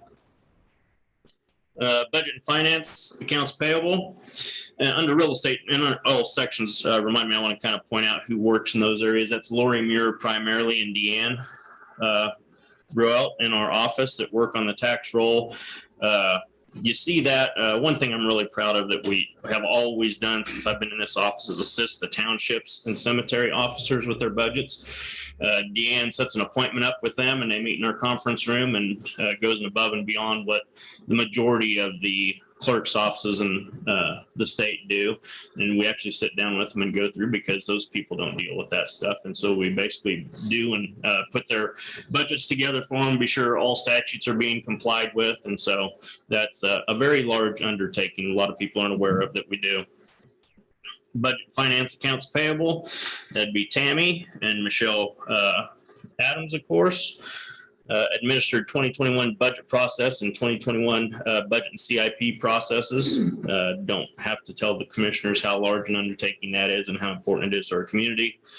A couple things we're really proud of this year is received the highest qualification again for the 2020 audit. Something very proud of. We've received that every year that I've been in office here. Lead for Riley County Cares and ARPA Act funding for entire county. Commissioners are aware that Tammy works on that day to day in the Budget and Planning Committee, who comprises of Planning Development Director, Public Works Director, County Counselor, myself, Tammy, and Shiloh. Work on those. We have meetings bi-weekly to discuss those types of items. Received improved bond rating to AA1 through Moody's Investor Services. That's a huge accomplishment for the community, because that saves our taxpayers dollars, commissioners. And that's why it is important through the budgeting process that we do have reserves in our budget. Speaks when they see that us consistently doing that, that speaks highly into the financial stability of Riley County. Bond refinance with savings of just under $700,000. That was a huge accomplishment for the taxpayers once again. Human resources payroll, of course, Elizabeth here. She leads that section. Working with her very closely is Michelle Reed. And then we have a new part-time person, Allison, that works in that area. Elizabeth, since she's gotten here, you know, she's really taking the bull by the horns and really dove into many aspects. And there's a lot of things we're working on. She continues to work on. One thing that Elizabeth really brought that we hadn't had before was unique and good experience in recruiting. It has been a tough time with turnover. Her experience in recruiting has really helped all the departments in finding good employees. But unfortunately, just it's the COVID environment I blame it on. Just instability in people moving from one position to another. And it's ours, if you look at ours, the number of positions we have open is much less than other surrounding public entities around us. We try to do a very good job here at Riley County. And Elizabeth has done great in recruiting, and then also orientation with new employees. We've made some changes there as well. But they do a great job. Benefits meetings are intricately important, and that's always one of the number one concerns when we get new employees is what benefits Riley County has. Michelle and Elizabeth have done a great job with that. That'll be more on accomplishments. Elections, of course, you know, Susan Bowler leads that section, along with Anita Cook works there, Jody Grimes, and then Kirsten Craig as well. Commissioners, I think, are very aware of the large undertaking that elections take. Of course, those are the full-time staff. We could not do it without all of those poll workers that we have. Those poll workers are integral to our process. We have a very close relationship with them, and we're very fortunate probably 80% or more come back to us each election. The COVID year was a little anomaly, of course, because people were concerned about that. So we had to hire a bunch of new election workers, but our community was great and stepped up to that challenge. The elections during COVID has been very trying and increases the number of resources needed, not only in equipment, but in education for the poll workers and the public. And opening new polling places. Always like to mention polling places because we always get questions or concerns is, why don't you have one here, or why do I got to go here? And just have to remember that polling places aren't Riley County facilities, and we have to ask for permission to use those places. And sometimes we get asked not to use those places anymore. And sometimes while one location may look ideal, its parking may not be ideal, or it may not meet the federal regulations for ADA compliance, which we have to follow. Administratively, automated. A lot of people forget that we do sell wildlife and parks licenses. That's a function we do for the state. Inventory is a very large undertaking. Cindy Caber works on this time of year to finalize that, assisting the department heads and completing that process for the board. She's also in charge of administering the process necessary to conduct the Board of County Commissioners meetings. Does a very good job of that, keeping us all on task and in line with that. And a lot of communication goes on behind the scenes on organizing all that, so it goes smoothly for us in here when there's last minute cancellations or last minute additions. Also assist myself in assisting the board with department head interviews and the department head hiring process. And then under administrative, all I can say for the last 2 years is COVID. We spend many hours each week still dealing with COVID issues. Goals, real estate, just touch on one real quick that I mentioned earlier, the revenue neutral rate. That'll be a big undertaking. We've been contacting with our software company. They aren't working on it in full force yet, but we're going to have to get on that and be sure they have that accomplished here shortly. Yes, looks like you have a question. Well, questions, last observation, but as we get into that particular process next year, is it possible to work with press information to get a little bit more education? Oh, absolutely. Yeah. Maybe alleviate bits and pieces of that. I'm sure the public information officer will be key in that education for the public for sure. For sure. And also minimize questions and concerns throughout that process, but I got to think that's got to help at least. We'll be doing that. We'll be hitting it here regular in the county commission meetings regularly as well. Okay. But yeah, be a huge undertaking, no doubt. Budget and finance, accounts payable. Assist board with the half-cent sales tax projects and financing for road and bridges. And thank goodness that'll continue on for several more years now after the current one ends at the end of 2022. That is integral for the taxpayers of our community and for our residents. Develop internal control for ARPA requirements and also continue the administration of the CARES Act funding, which are very large projects that Tammy works on a daily basis. And we all, generally the Budget and Planning Committee does still attend Zoom meetings by KAC and or the national organization to be sure we have the latest information on that. Human Resources Payroll, just a couple enhanced training opportunities either in-house or with Human Resources Association for supervisors. Elizabeth's very plugged in with all the local organizations that deal with human resources. And that's where we get a lot of information on how others are handling things, where we have discussions internally about how we should handle things, whether it's from COVID to the extreme staff turnovers that everyone's seen. Update personal policies and procedures. That's a big one that I'm looking forward to.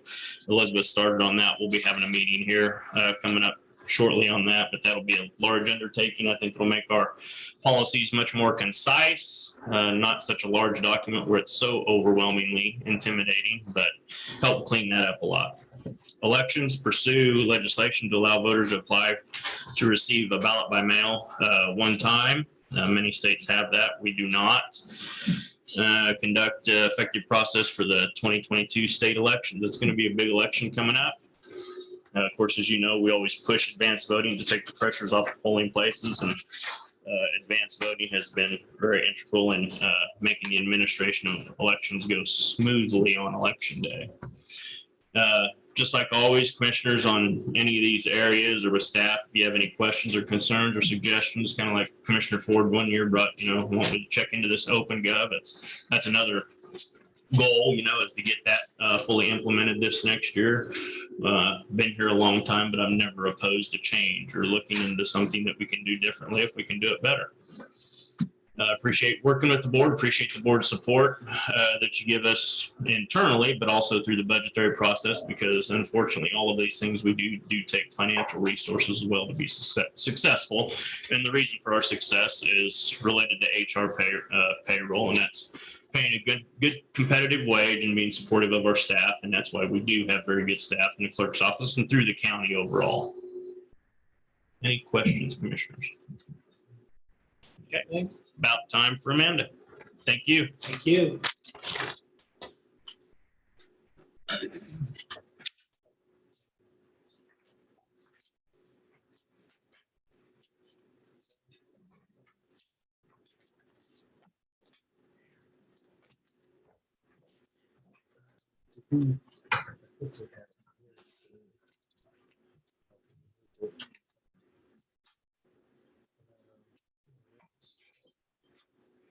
They don't have the highlights in this one. I don't know if they do. Oh, that's fine. Thank you. I'm just gonna do the short term.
Okay, Amanda.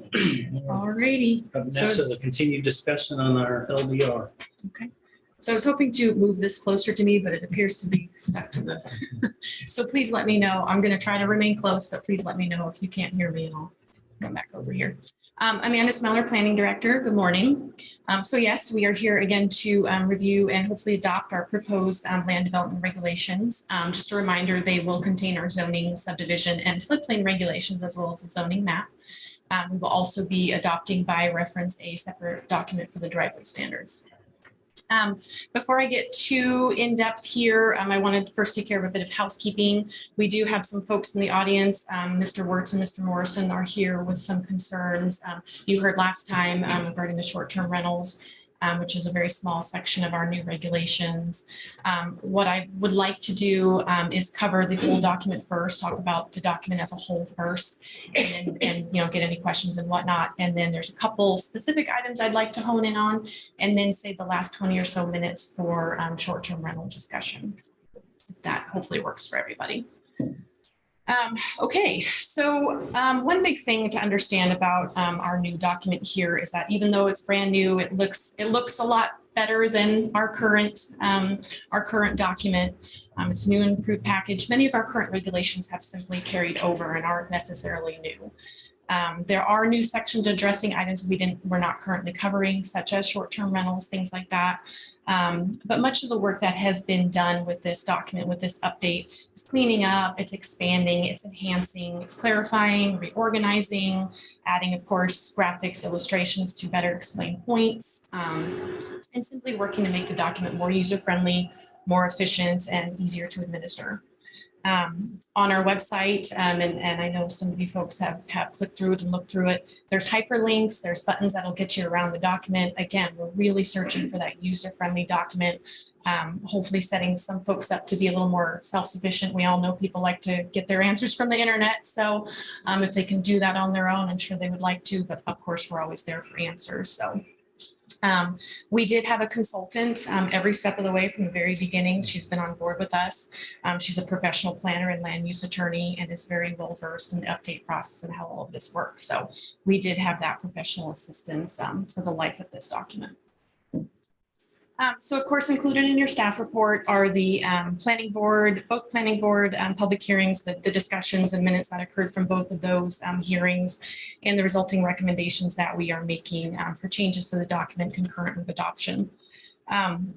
I'm not necessarily going to go through those in depth again. We've kind of talked about them. Of course, I'm always happy to answer any questions, but just want to say again that most of these recommendations were supplied by an attendee at the Riley County Planning Board public hearing who has a professional background in landscape architecture, which is why, of course, a lot of the recommendations did have to do with landscaping. That's kind of where that came out from.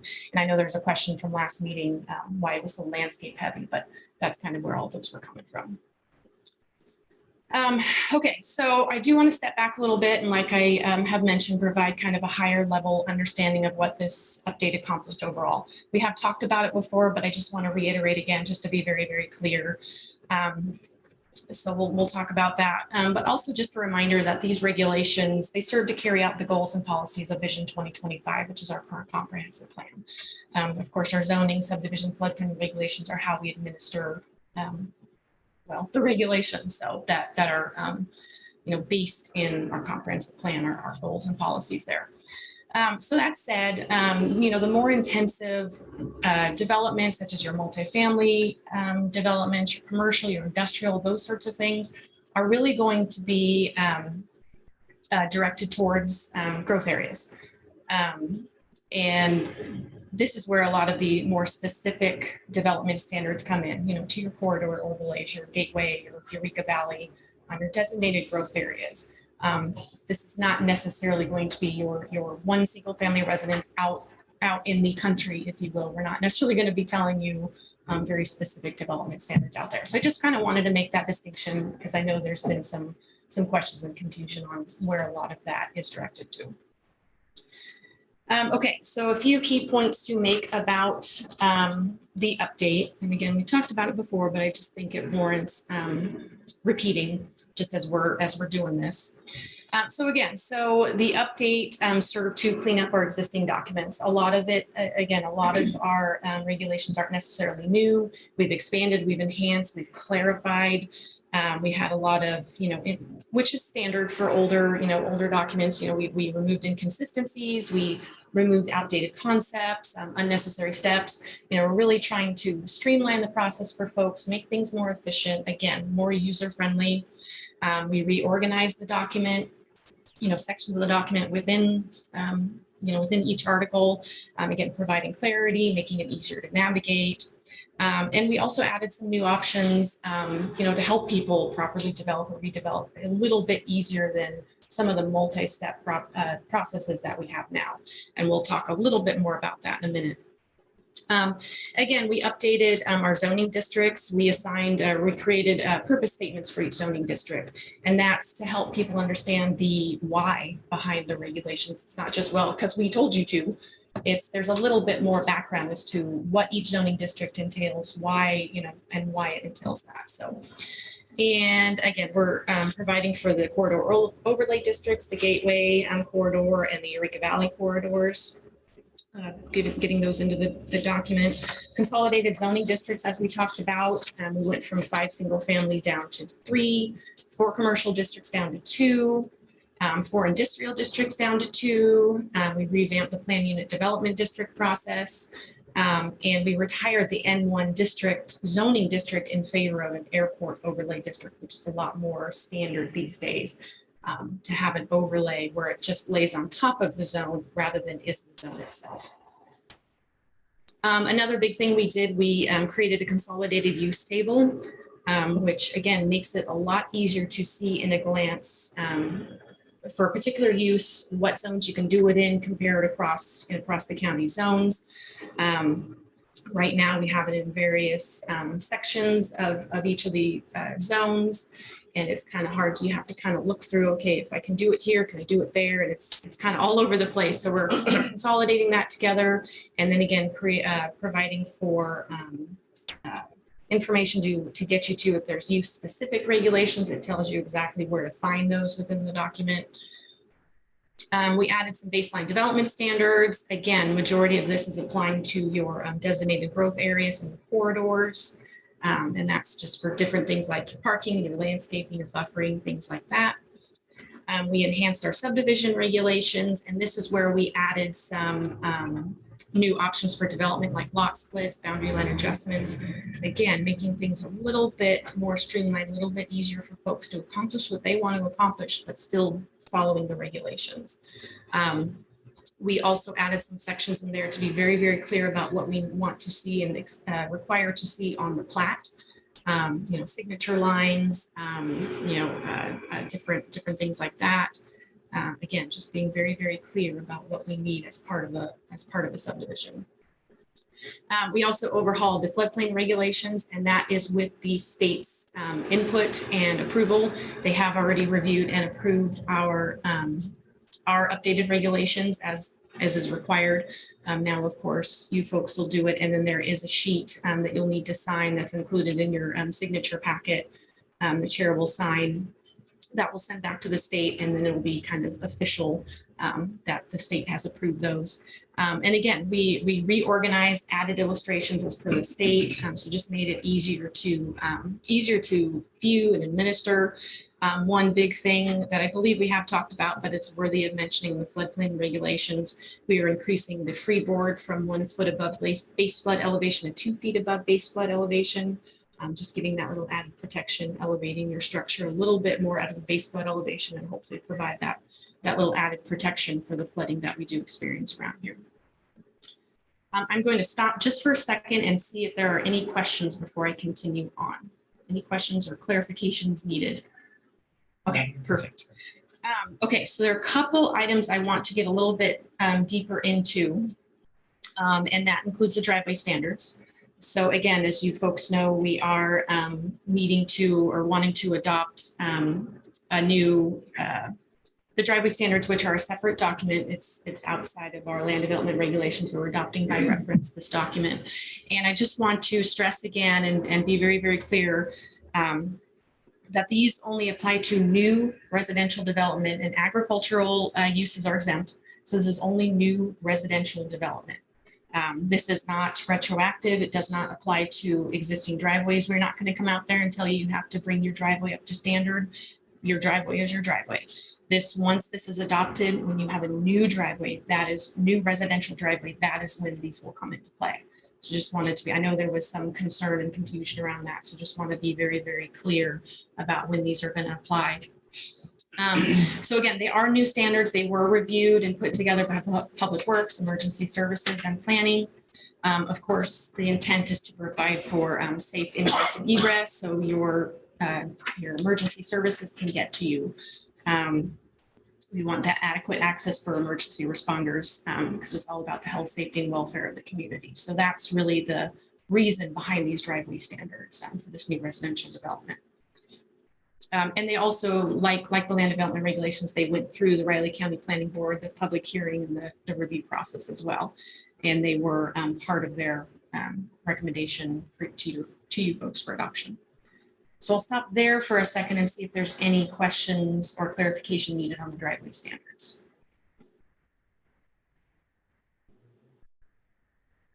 Okay, perfect. All right, right, so the other thing I want to cover before we start talking about short-term rentals is the lot of record.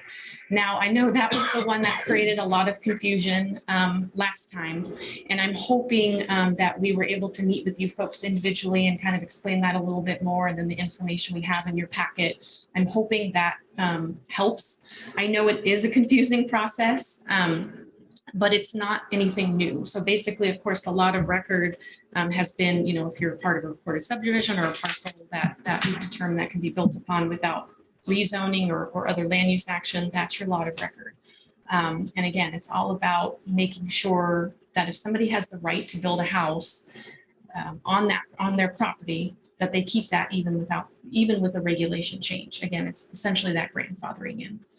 So again, just want to explain that it's not a new concept. It's in our regulations now. It's something that's been in effect for a long time.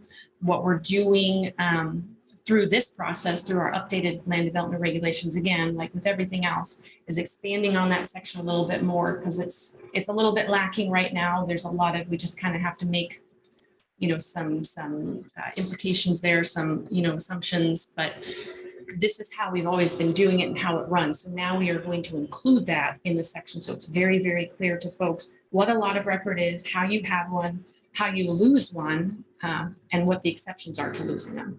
So again, there's new language in there, but it's not a new process. So without going too much into there, although we're happy to answer any questions, because again, I know it is kind of a confusing process and procedure. So do you have any questions or comments on that section? I think on this one, the confusing part is you got two different kind of conditional uses. I mean, lots of record allowance through the years. And there's probably different reasons why those were constructed. So just to summarize, we're kind of taking both of those and kind of pulling them into one, but so leaving the grandfathered parts of each one of those still in that equation. Right. It has to do with what regulations were in effect at the time. Between 1974 and 1980, folks were issued a conditional use on top of your lot of record. So that's why to still maintain their lot of record, they would need to have that conditional use for that period of time. Once 1980 rolled around and the regulations changed again, they did away with that conditional use requirement. So that's why just for that little chunk of time, it's a little odd to have a conditional use for a single family residence, but that's how they did it. So, and of course, we just need to uphold that. So, and be sure that we're clear in when that applies and how that applies. So. Okay. Any other questions on that section? Okay. Clarification needed on there? Okay. All right, so that is the background I wanted to give overall. And we got through that a little quicker than I thought we would. Any questions on anything I've talked about so far? Any clarification needed? Any concerns? Well, this is a good time for observations. Absolutely. I do like how we're kind of condensing bits and pieces of this down to make it streamlined. Yeah. Moving forward, I think for some of the things we will probably be looking at and working on, I think that will probably suit and serve us well. It's not perfect. I probably think at some point in time, we may, either through both comprehensive planning and some other things that we'll be working on, we have to reevaluate a few pieces of this along the way, but that's just standard. But I do like how we're, some of our overlay districts and stuff, we're kind of simplifying and we're kind of looking at it as kind of where we're at compared to where we're trying to be for the future. So I do like bits and pieces of that. Looks like the item we're fixing to discuss, the enforcement mechanisms, something that we're still going to have to work on. We have a couple of things moving forward that may or may not address that, but really outside of that, I'm pretty comfortable with this at this point in time. Yeah, and that's the thing. I mean, we can never cover every situation. I mean, we have a 400-page document here, but next week somebody's still going to come to us with something that's not in here because that's just the way the planning world works. So, and then we'll deal with that, and then for the next update or the next, we can change these. This is not forever and ever. This is going to stay the way it is. If something's not working or we can amend them. So, yeah. So.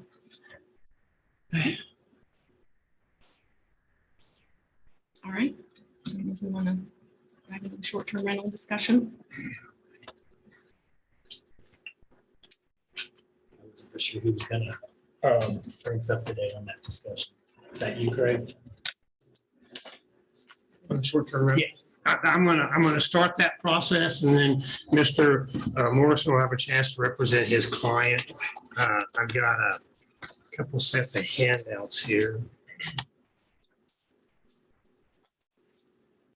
Is that already contained in here? No, this is specifically to deal with some of the concerns raised by Mr. Morrison last time.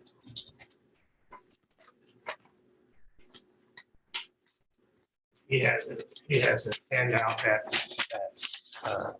lays those concerns out.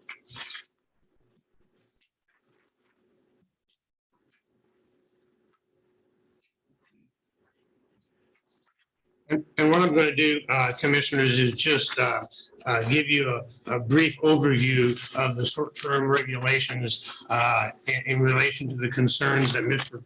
Morrison and his client have.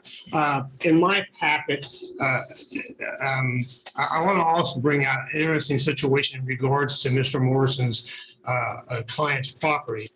In the first 3 pages, well, the first 2 pages, you'll have a Lakeland addition plat there. And on that, Lot 8 is where Mr. Morrison's client lives, and Lot 7 is where a short-term rental exists.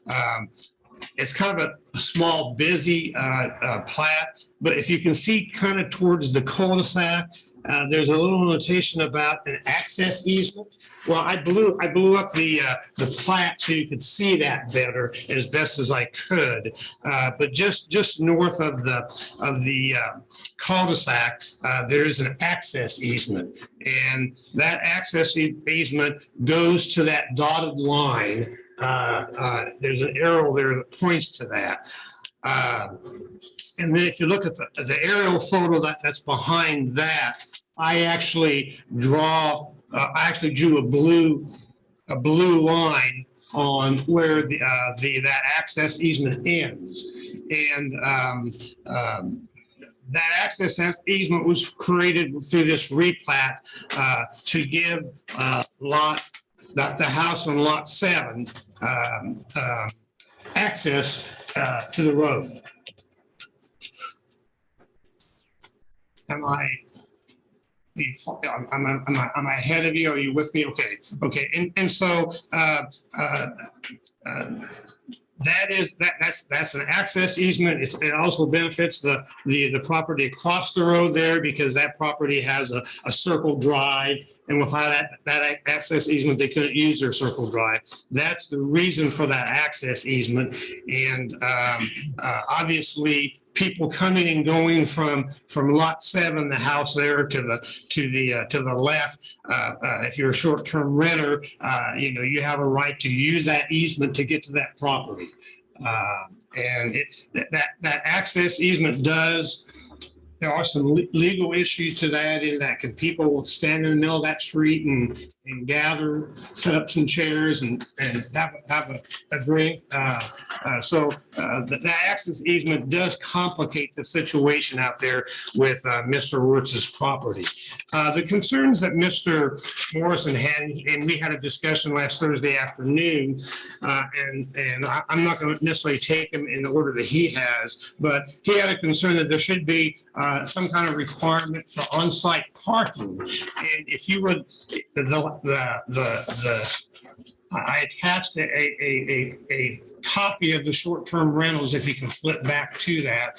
And they begin on page 5-28. I've highlighted where they begin, if you're with me. And for parking, you need to look at paragraph 4. That's on page 529. Paragraph 4, and it's going to be subparagraph small f. And actually, our proposed short-term regulations require one off-street parking space for each bedroom in the short-term rental. Parking shall be limited to designated areas that are shown on the submitted property boundaries map. Overflow parking on the street were permitted. Parking on site in non-designated areas will be prohibited. I think it's a fairly distinct requirement for making sure there's enough parking for people who use a short-term rental. Mr. Morrison and his client has some concerns as to how we enforce our regulations. In regards to the short-term rentals, I have you take a look at paragraph 10. And paragraph 10 says, failure to remain in compliance with any of the standards. And the standards you'll find before this section, that's paragraph 4. And we'll talk about some of those standards, but failure to remain in compliance with any standards listed shall result in immediate revocation of the short-term rental license. And if a short-term rental license, this is paragraph B, is revoked, the short-term rental ceases immediately. So we have good language for enforcement purposes. Mr. Morrison was concerned about repeat offenders. And if you go to just right above paragraph 10, go to paragraph 7, small e, the property, paragraph 7 is what's going to be used to renew the license annually. The short-term rental license is renewed annually, and paragraph 7 is the review process. And subsection E says the property has been cited with 2 or more violations in these regulations within the previous 12 months. Now, keep in mind, a violation doesn't necessarily mean that the license has been revocated, you know, but they haven't been in compliance. They have violated one of the standards. They've been cited for violating one of the standards of the short-term rental regulations, and we have a record of how we brought them back into compliance. But if you have 2 or more of those in the previous 12 months, the renewal of the license can be denied. So we think we do have adequate provision for repeat offenders. I've already mentioned it is in paragraph 3. I don't mean to have you run around the whole document. Paragraph 3, subsection B is where it states that the license is renewed annually. It must meet all requirements to be renewed. We've kind of covered some of that. What's important for one of Mr. Morrison's concerns is paragraph 3, subsection C. You know, the short-term rental license is issued to the property owner, so that if there is a violation of too much noise or just some activity by the people actually renting the property, we don't go after those people. We go after the owner of the property who has the license, because he's responsible in these regulations. In the standards, he has to post a boundary map. He has to have rules of conduct. We have a quiet time between 10 p.m. and 7 a.m. So all the rules and regs that apply are supposed to be in the house. And so if his renters are doing bad conduct that are really in violation of our regulations, we go after the person who has the license. We don't have the authority to go after those individual property owners. I mean, those individual renters. If they're outside committing a crime, then that's something for law enforcement to involved with. Again, that might be something we can use to deal with the person's license. But again, our enforcement is with the property owner who holds the license, not the renters who are in the house. Mr. Morrison wants a requirement in the short-term rentals that will require the license holder, the property owner, to maintain a tenant log. And he's real specific. They want name, address, vehicle descriptions, produced upon request to law enforcement and county zoning.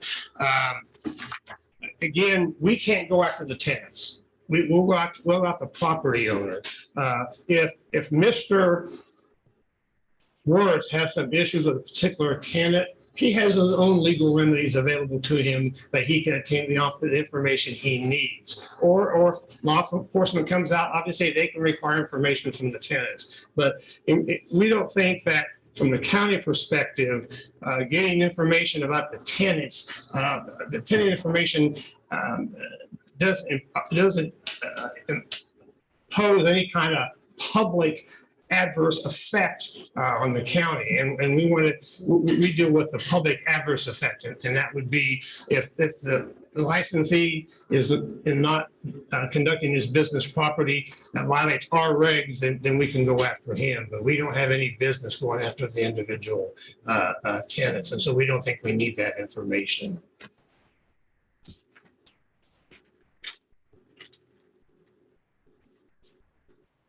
I will just briefly go over paragraph 4. There's some additional, I think, good standards we have in there. Subsection H had the quiet hours between 10 p.m. and 7 a.m. And during that time, noise generated shall not exceed 65 decibels at the property line. Mr. Morrison wants a little bit lower standard there, a 40 decibel limit. Subsection J, pets are allowed, but if they shall be contained within the property boundaries or on a leash, when on a public, when on the street. Pest weight shall not be allowed to accumulate in the property and shall be properly disposed of.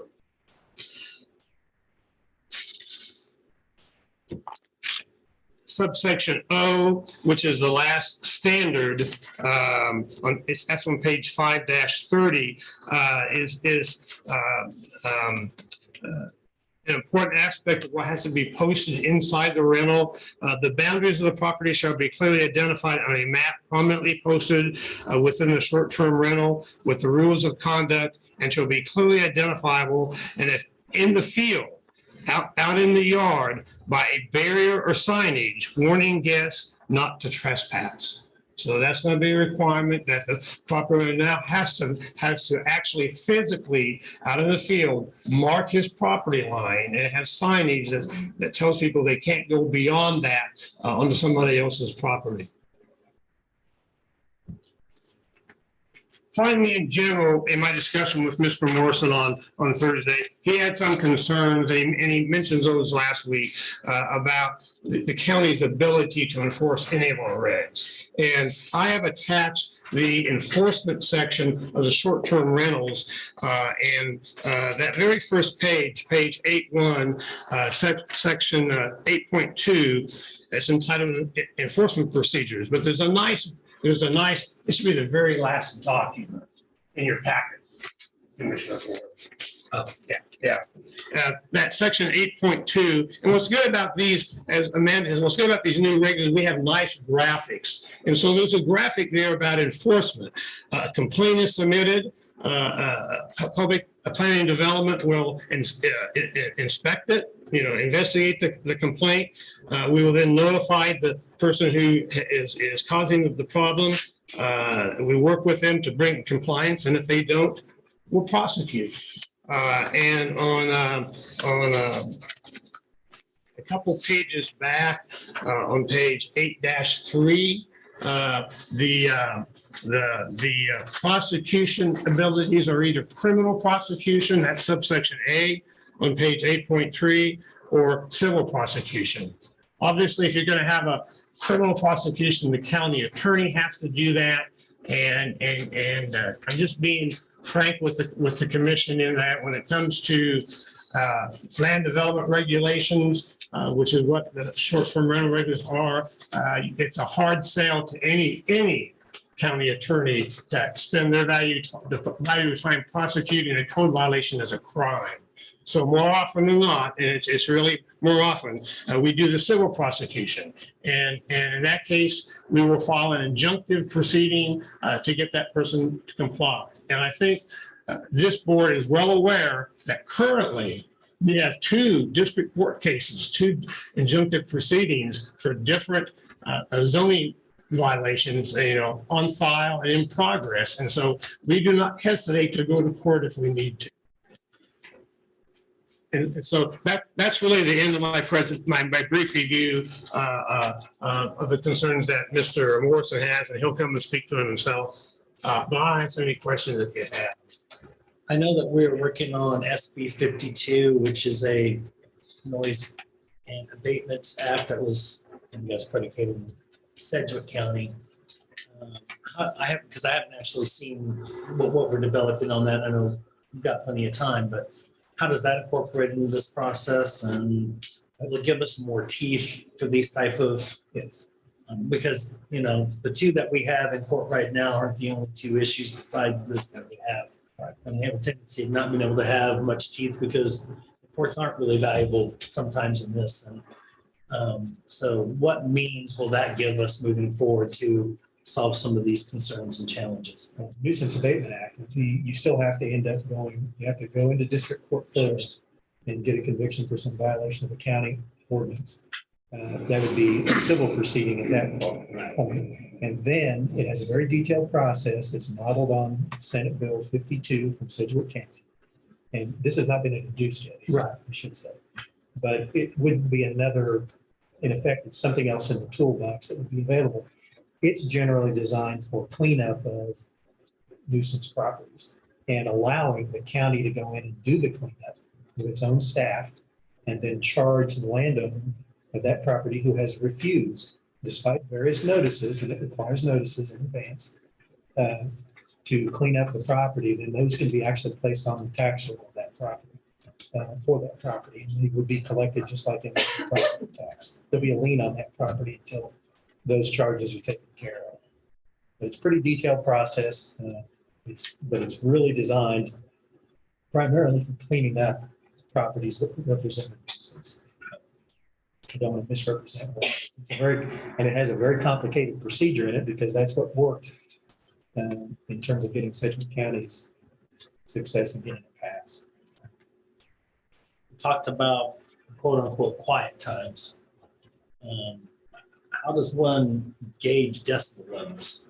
Will you keep them at 40 or 65 or whatever?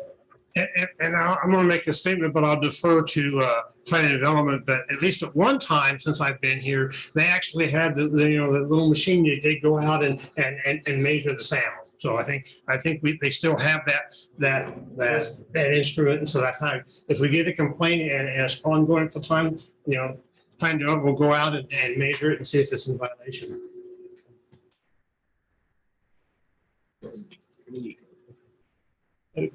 Okay, it says, they violate these standards as they're revoked the license.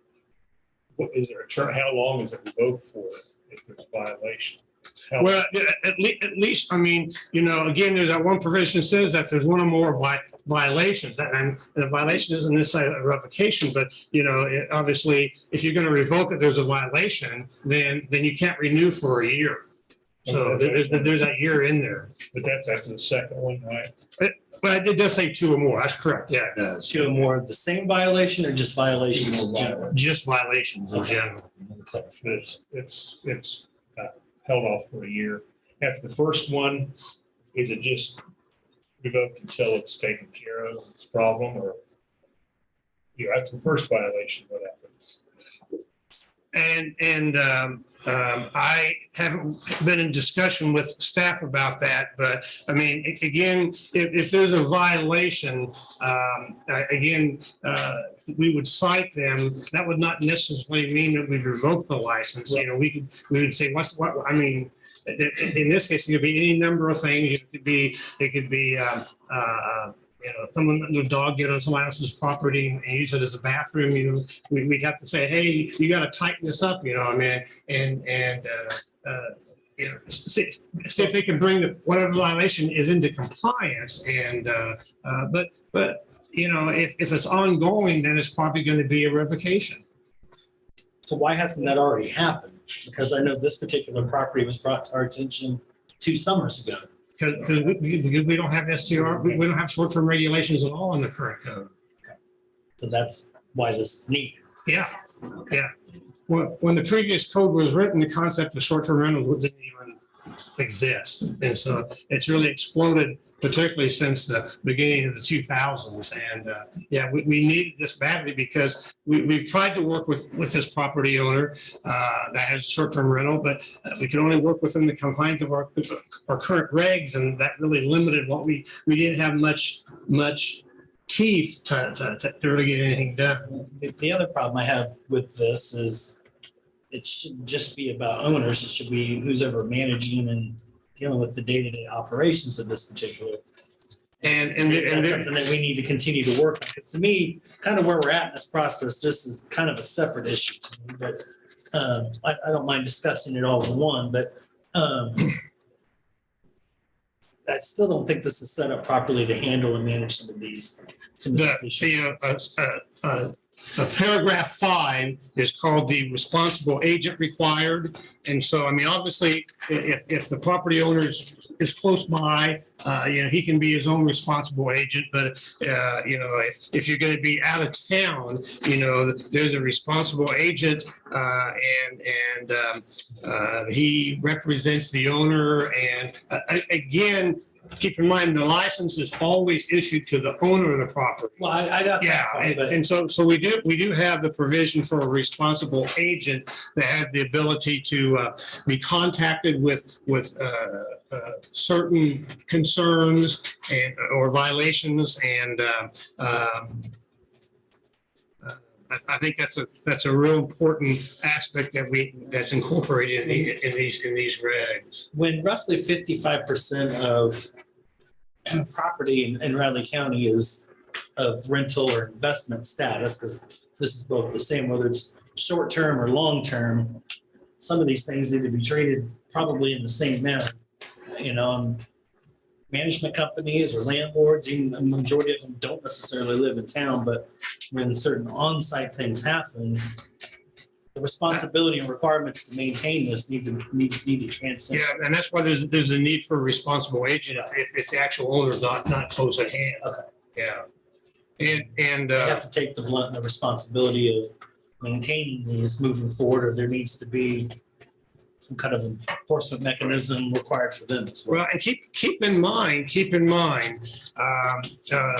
we don't have any short-term regulations now. Right. And so with these being adopted, and keep in mind the process is you can only do a short-term rental if you come to planning and development and get a license. And they're going to go through that renewal process, and that licensing process, and you're going to have to get everything in place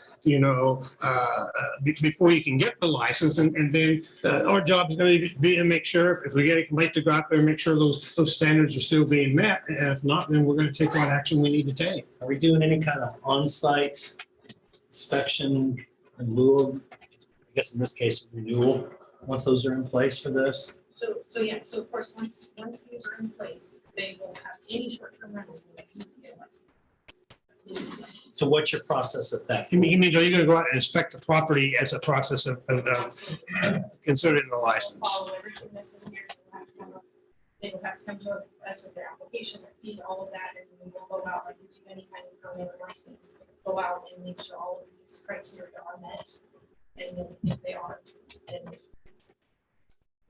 I guess I'll give you a good example, and I think I can apply to Mr. Ward's property, is that he's had issues with people's dogs coming on his property and using the bathroom and stuff. And so, I mean, if you look at the scope of things, if that happens, and for that license holder, that's the first time it's happened, we'll go out and say, hey, here's it is, you need to whatever, put a fence for an area, whatever, and you need to come in place.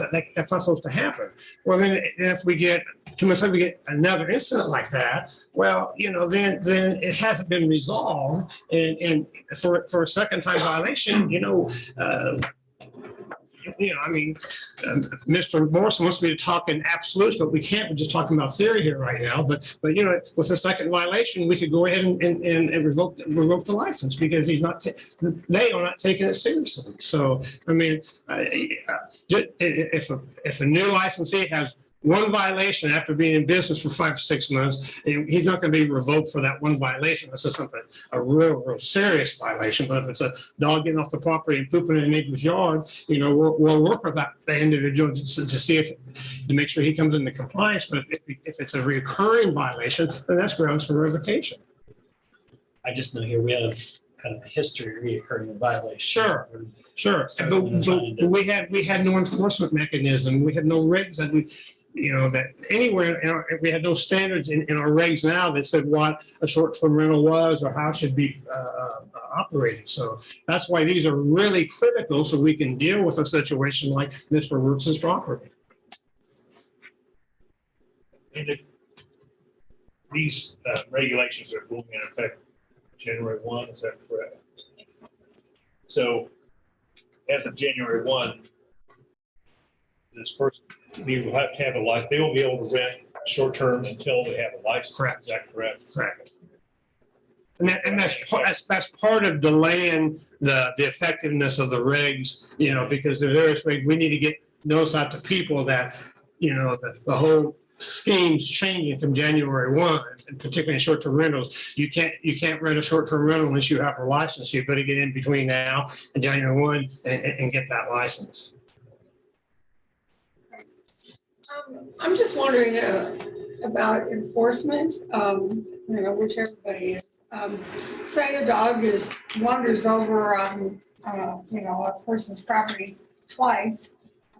Who do you call? Do you call the planning department? Do you call the police department every time there's a violation, or how does that work? Well, I mean, I'll say right now, if it's a short-term rental, you want to call planning and development.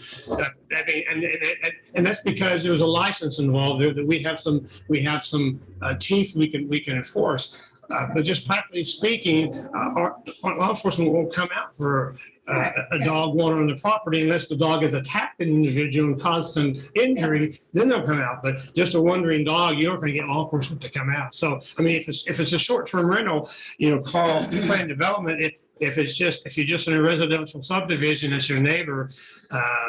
You don't have much recourse. You really don't. Yeah.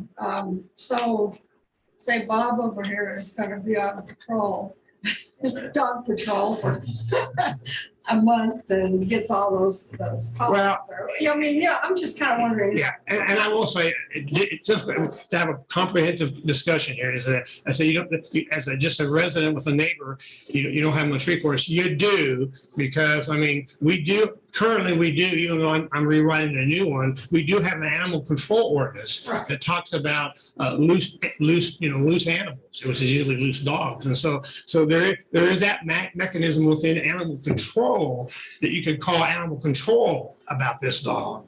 So there is some recourse if they can catch the dog once they get out there. Yeah, how do you prove whose dog it is? Yeah. It's just, there's all sorts of things there that are kind Yeah. of loose. Yeah. You know,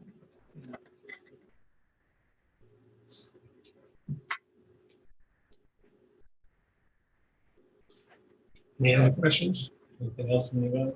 Amanda, do you think you want to correct what I said? Okay, well, we'll turn it over to Mr. Morrison then.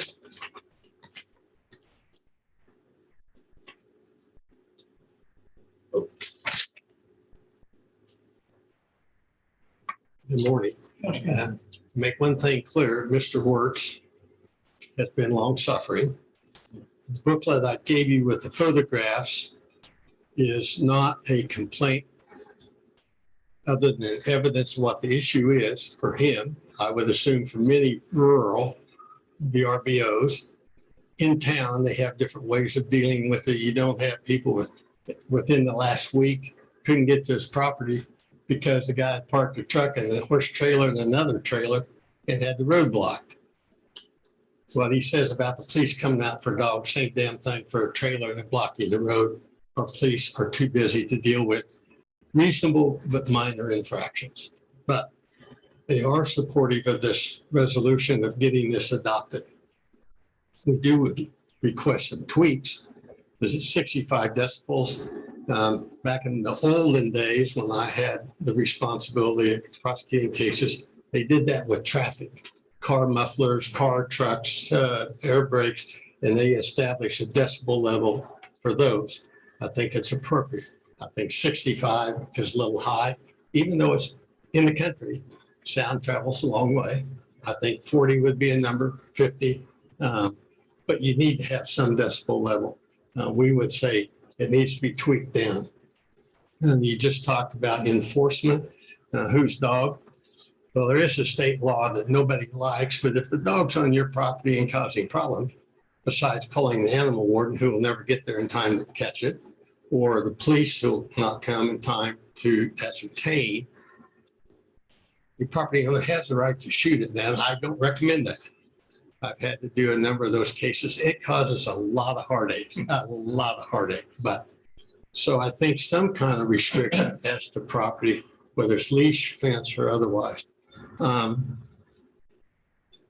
My request for the log for the owner or the agent is exactly the answer to the question, because when police have come, and I don't know if you're on the law board, you can ask your police director how many times have they been called to this property in the last 2 years, and if it isn't 100, I'll bet it's close. And their ticket has been written for trespass, criminal damage, or blocking the roads. Indicative exactly of what Greg said, you know. But I think there needs to be regulations. For example, this last weekend for blocking the road ought to be a violation. If you can't get to your property, you have denial of your property for some economic issue of a neighbor. The owner is not responsive to anything directly. I don't know what the response has been with planning and zoning when they have talked to him, but I assume it's probably not very effective. If we have the name, at least we as the owner can go to the planning and zoning and say, Pete Pickleweeney was renting the place on Friday, and here are the 3 events, and here's the photographs, and here's what you got. At least we have some idea who Pete Pickleweeney is. I mean, we have photographs of cars, tags. Rarely can we identify people, but if we had a log that not Mr. Worst, either zoning would say, we've had a complaint on this day, who was the tenant? They're not going to prosecute the tenant. I understand that, but at least they have a witness. They have somebody they can identify that says, you're Pete Pickleweeney, you were here, what happened? Absent that, the biggest issue I see with enforcement is giving them credible evidence that they'll respond to. So I think it is important. I know Greg and probably Clancy have some concerns about privacy or business disclosure. But when I check in at Hotel 6, they ask my address, they want my insurance, they want my car make, they want that. That's just for overnight. I've got bill paid. I don't find it offensive that we ask people who are doing a business in a neighborhood to be accountable for their people. Number one. Number two is that it seems to me that in doing those kinds of assessments, we need to have supporting information able to be delivered by Mr. Works, the planning, and the police. We know the result of the police, and I've been visiting with Mr. Wilkerson, and that's always a ball in the air. I understand priorities of crimes and offenses and officers and courts. But I think these things need to be taken care of. I mentioned the parking. This regulation with that restriction would be a great advantage to having off-road on-site parking to the numbers. Now, the truck and a horse trailer, you know, I don't know what you do about trucks and horses. I guess they occupy 2 or 3 parking places and then they're in trouble with violations. I don't know. But nobody's going to pull in off-site and park the truck and the horse trailer. They're going to want to use the road. So it's my belief that these items that he's shown you is credible evidence of what has been the history. And one other thing on the application, as they get a license, I think we, county staff, need to verify that it's not in violation of their own home subdivision regulations or rules they have, because this house is in an area that doesn't allow business. And therefore, they would not be able to get a license. if that was one of the requirements, it could not be in violation of the homeowners or subdivision regulations to have VRBO. I know Mr. Works has 100 things he'd like to tell you, but I think the gist is help is needed and something with teeth and restrictions. And I'll give the tools to the planning and zoning to enforce them. And then number two is visit with our law enforcement that when there are shots, bullet holes through garages and there's other kinds of damages, that they probably ought to respond and they probably ought to do something. But that's a social issue, not having anything to do with your planning regulations. Are there questions on it? No, I think the booklet information on my side is pretty clear at this point in time. Does anybody else? The one thing, because you said, thinking of regulations, you said 65. The proposal, I think, says 65. And We're you said asking for 40. And I don't know what that means. I looked it up. It said normal conversation is 60. So I don't think saying below that makes any more sense. OSHA's requirement on site industrially is at 80. Yeah, and that's what I found. Yeah, it's 80, but it said normal. This says normal conversation is about 60. So I don't think 65 is unreasonable. That's your job as a politician to adopt those rules that you believe are reasonable and rational, sir. And the other than that, and I think that the license, I mean, whoever the license holder, I'm sure they have to name and address and stuff for, that they kind of, the only problem is saying that they have to supply it to the law enforcement or county zone. Well, I mean, I'm sure they have, I think you have to keep track of who's in it. The current guy won't tell you time of day, even though asked. But if law enforcement asks in a particular situation, if there's they authority can do that. under licensing, if there's a requirement that they make it available, at this point, it's clear zoning people are not going to prosecute the tenant. But how else do they identify who was there if they don't have to have some ability to request and obtain the log of who stayed when? Are they registered with a separate business to do the short-term rentals? Well, that's like Airbnb. It's on VRBO. Yeah. So when you register, whether it's online, I'm assuming you have online or an app, that information is already made available to that particular company. So if law enforcement or somebody needed to get those credentials, you should be able to do that. I don't think that information, if you look at the But current. we do run into legal complications if we ask for that specifically as a public entity. I don't think so. But that's up to Clancy and that's up to Craig and that's up to your definition of local courts. So before going down that path, I would want clarification on that. For sure. That's reasonable. I'm just saying, I think you can because normally you could not. You couldn't come to me and say, give me a log of who stayed at your house for the last 3 months. Private home, private citizen, they have a license that you're granting to them. And with the license, like my driver's license, I have to give it to the officer when he asks for it. I have to do these things. You give them a license. They have to do things that you say are reasonable. I don't think it's reasonable that I ought to be able to go ask for it as his business interest, me as a private citizen. But they as enforcement people, they as law enforcement ought to be able to obtain those records. If that's up to Clancy and Craig and all the powers that be in the law different than that. I think that's a gray area at this point in time, particularly given the environment that we find ourselves in with other things. But law enforcement, I know probably can't. I don't know about us. We can always be a trailblazer. I just wanted to address one other thing. Go ahead.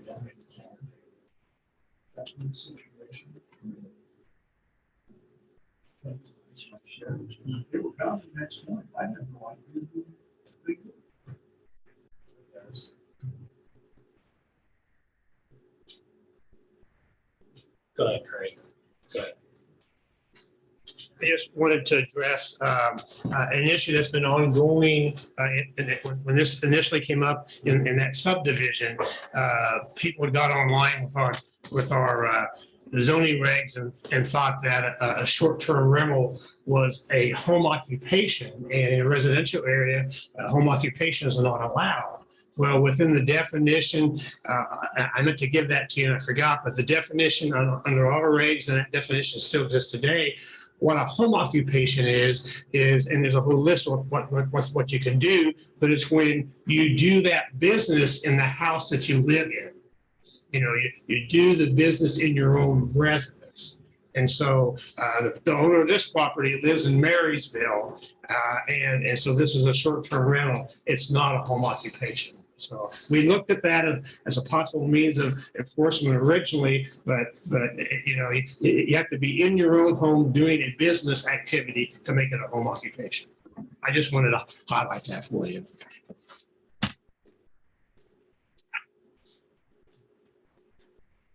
Okay. Do we have anything else? Anything else? Words have something to say. Yes, I would just like to say that I've been enduring this for 5 years now. The police tell me their hands are tied. They can't do anything about it. The zoning board says they can't do anything about it. There was a situation where at one time, there was a group of people out there drunk, partying on my property. I called the police. The policeman, unbeknownst to me, had gone around the other side of the house. Whole group of people comes out. They're all drunk, telling me that, what's going on? What's the police car here? I said, well, you people are trespassing and partying on my property. I thought I was going to get beat up. They were all giving me all kinds of crap. And seriously, I thought I was going to get beat up, even with a police car sitting there. There was another situation where there were a group of hunters out there. They were letting their dogs go all over my property. So I called the police. They come over. The next day, my shed is vandalized. They're long gone. I have no idea who these people are, and Andy's certainly not going to tell me who they are. That's another reason why we need to know who these people are. Somebody needs to know. Thank you.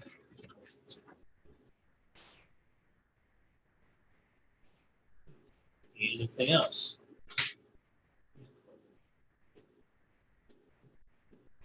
Is there anything else for the short-term rental discussion that we haven't covered? I just want to make sure everybody gets their time to speak. Okay. Kind of maybe assume here that we'll probably have to have this discussion at some other point in time probably Sure. as well. Because Sure. like I mentioned, this came up on our radar, I think it was 2 summers ago. It was when your predecessor was here, so it's been at least that long. So Yeah. This isn't necessarily new to us. At that point in time, we talked about those regulations. These are new things that pop up, new innovative ways to, I guess, do business and provide sources of income and ways to make a living. We're going to have to adjust on that. But in terms of where we're at, larger picture here, that's probably where we need to be at the moment. So is there any discussions, concerns, observations on just the land development regulations in general? I know this has been an ongoing process for numerous years now, and I know we're on a tight time frame to get some of these done. So this is a prime example of why. And I guess the city's got theirs that needs to be incorporated in the midst of this, adding that extra layer, Exactly. figuratively and literally. Yes. So, yeah. So what's everybody's thoughts?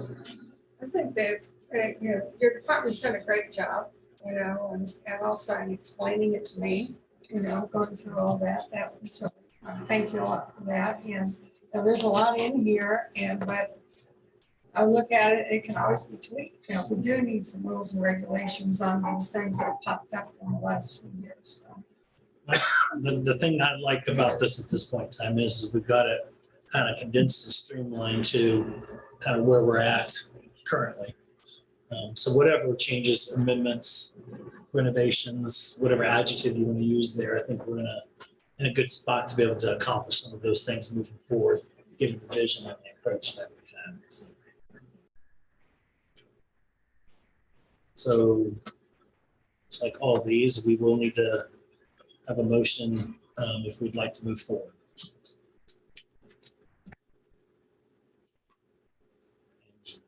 I have no idea where to, one question, do we need to do the LDR first and the driveway standards separately as a separate motion? Same. Same motion. Okay, we can put them in the same motion, so. The land development regulations be a part of the first of the regular resolution with land development regulations, or do we have to specify it in addition to? We have a, let me get to the Because it's written section. here, you know, two for two. I thought that the driveway standards were segregated, are they not? So it's a separate document, but you can do it all in one motion. I have your potential motions up there. Yeah. The You'd like to resolution use that. includes it all. Oh, Yes. that summarizes it. Yep. It's all in one. Let's move it. Want me to read? Okay, I would make a motion to approve resolution 120621, adopting the Raleigh County Land Development Regulations containing zoning and subdivision regulations, floodplain regulations, zoning map, replacing and redoing. Actually, it should say repealing and replacing in their entirety the existing Raleigh County zoning regulations. Zoning map and Raleigh County subdivision regulations with the text changes recommended in the staff report, and to also adopt the driveway standards in the unincorporated area of Raleigh County, Kansas, and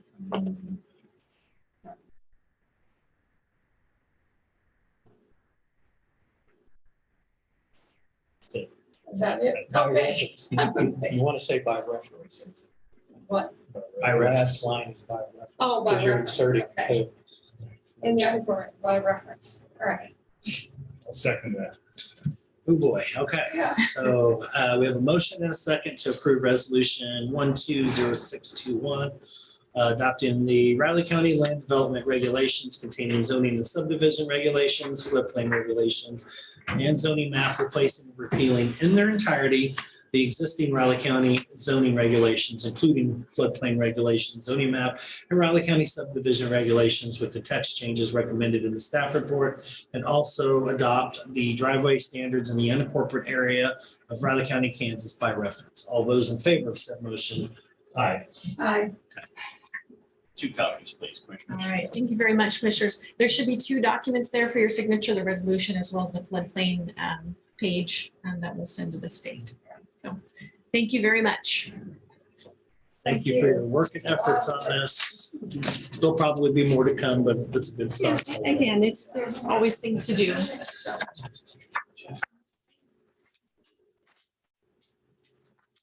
And you, Clancy, Craig, everybody, it might not, in terms of the short-term rentals, it might not be a bad idea to look at some of the other counties like Johnson County, Shawnee County, Sedgwick County, and see how rurally, in those rural areas, that they're trying to work and maintain this. The regulations are now adopted. Right. So we'll have to implement through administrative determination of the process, how we're gonna implement those regulations. And while we're putting those together, those are counties in terms of Saline County. Yeah, There's a lot of other places that already have stuff in place. Lyons County, Douglas County is one that I think has had some challenges with that as well. So, and being a university city and The trick was quite frankly, balancing it from, we're talking about existing neighborhood, existing residential use. So you're renting it to a tenant for 6 months, you rent it to a tenant for 1 year. They're held to a certain standard. But now that the turnover rate's going faster, a lot more people, we've gone up and above your typical neighborhood feel. And well, I think one of the issues too here is with that is there's a lot of people that come in here and want to go to a football game, want to go to an event, so on and so forth, but they live and work in a city that the equal value is larger, and sometimes the value of that short-term rental is the rural setting. And I don't think all of them are out there to quote unquote raise hell or throw parties until the middle of the night. They actually like the peacefulness and serenity of that particular scenario. And, we're probably dealing with a very small, minute group of those people that are actually renting these particular places. And so, but it would be good to see what some other places are doing as we kind of incorporate some of these things in our process. Do we know how many of these there are? one, that's for sure. Well, I know there's more, but have we had problems with this? You know, we've done some PUDs on some short-term rentals. The guy that had to use the grain bins, you know.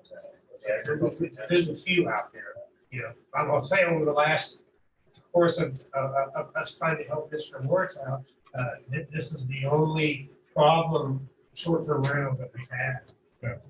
That anybody's complained about. Yeah. I'm aware of a couple other ones.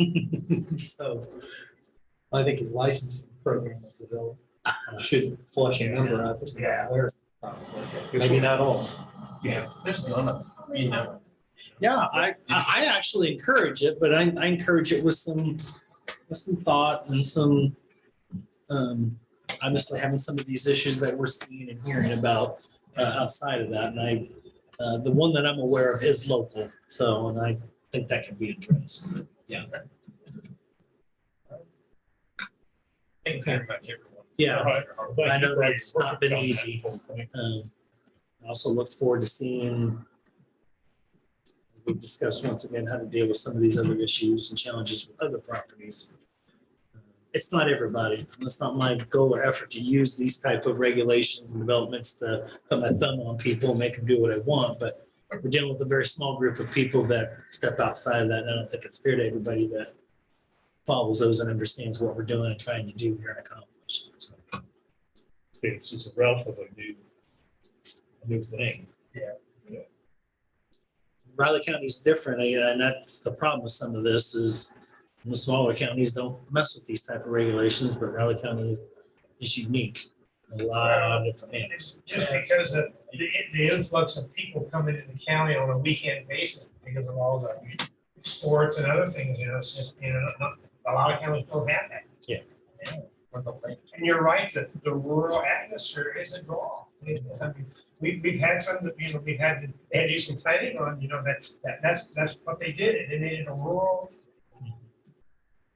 atmosphere for a purpose. Yeah. If I was going someplace and had the option of renting short-term rental in town or out of town, I would probably choose the out of town at this particular point in time myself. Maybe not so much with Riley County for obvious reasons, but. One of the more recent ones that planning on worked on, they actually advertise that you can see a herd of cattle in the next field over, you know, when you get up and have coffee. Yeah. Yeah. We got several of those down in Ford County for sure. Yeah. Okay, appreciate it, everybody. Okay. Thank you. Long process. And you're coming back with the city side on Thursday, is that right? I've seen it. Yep, just for subdivision. And you had somebody from the city coming in to, okay, good. Okay, sounds good.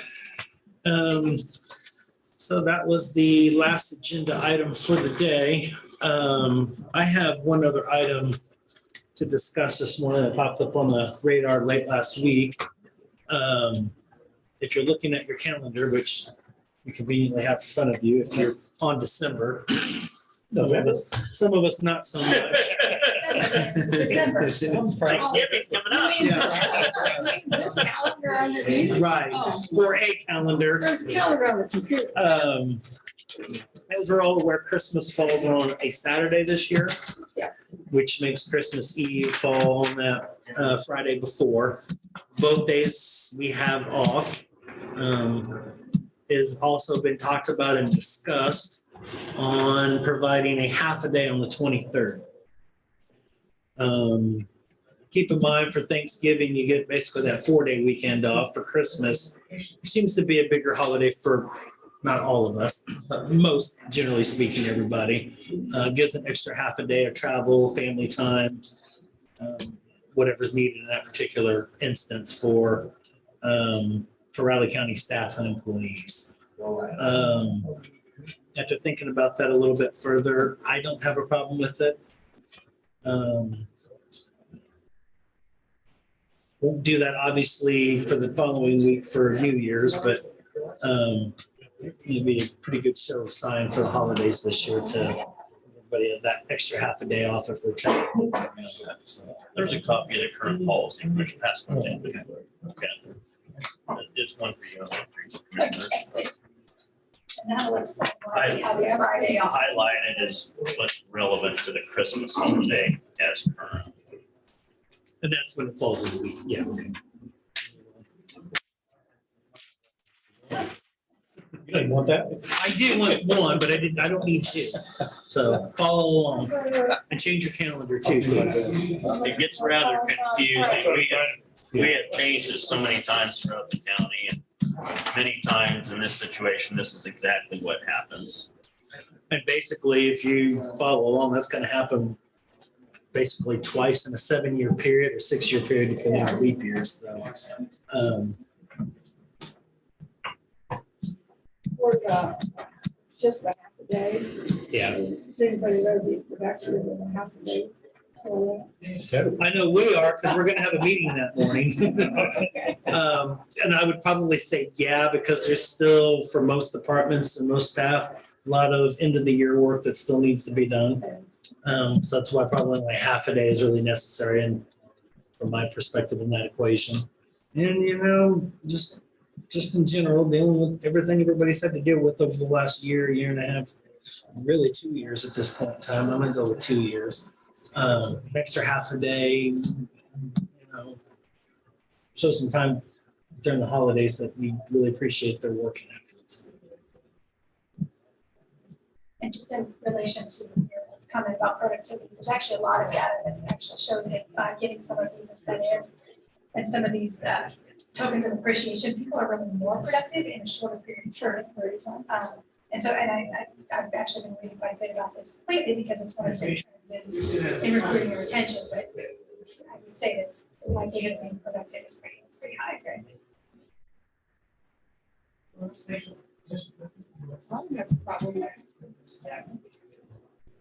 Good. Do we need to make official motion on that? That's what I figured. Yeah, it's the only way we can change it is per commission action. That's what I figured. So, and it wasn't part of the actual agenda, just the discussion that was had at the end of the week. But in order for payroll and everything else to have. Yeah, there's timelines. We have to get out to various departments, and like John said, considering year end, but it's all doable. The more advanced notice everyone has, the better for everyone. I can go ahead and just provide a motion that we provide a half a day off for staff and employees on, try to get the date right, December the 23rd, 2021, for purposes of celebrating a little bit more of the Christmas holiday. I'll second. Okay, it's been moved and seconded on the motion. All those in favor? Aye. Aye. And you said December 23rd? December 23rd. I'll be sure we're all on the same page. That is a Thursday, so we will have, well, I guess you'll be zooming in that morning. Yeah. Anyway, but we will have a commissioner meeting that morning because we've got a lot of end of the year stuff that we're still working on, so we really need that meeting to just because of everything that's happened in November and the days we already had scheduled off in November has put us a little bit behind. So I do want to make sure we have a meeting that morning by means too, so. Okay. Yeah,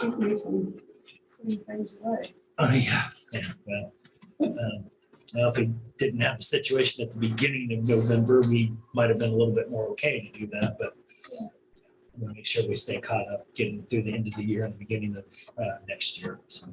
Thank you, commissioners, for that. And if you would be sure to send something out to all departments, please. Yeah. We'll appreciate it. Thank you. I appreciate it. And that was all I had. We probably have enough on the agenda today, so. Yeah, is that all? Clancy, didn't you say something about 2 extra executive sessions? Well, it's always available. I know how much they love.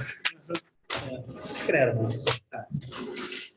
With that, that's all I've got this morning. I don't know if anybody has anything else. If not, I'll take a motion for adjournment. Move to adjourn.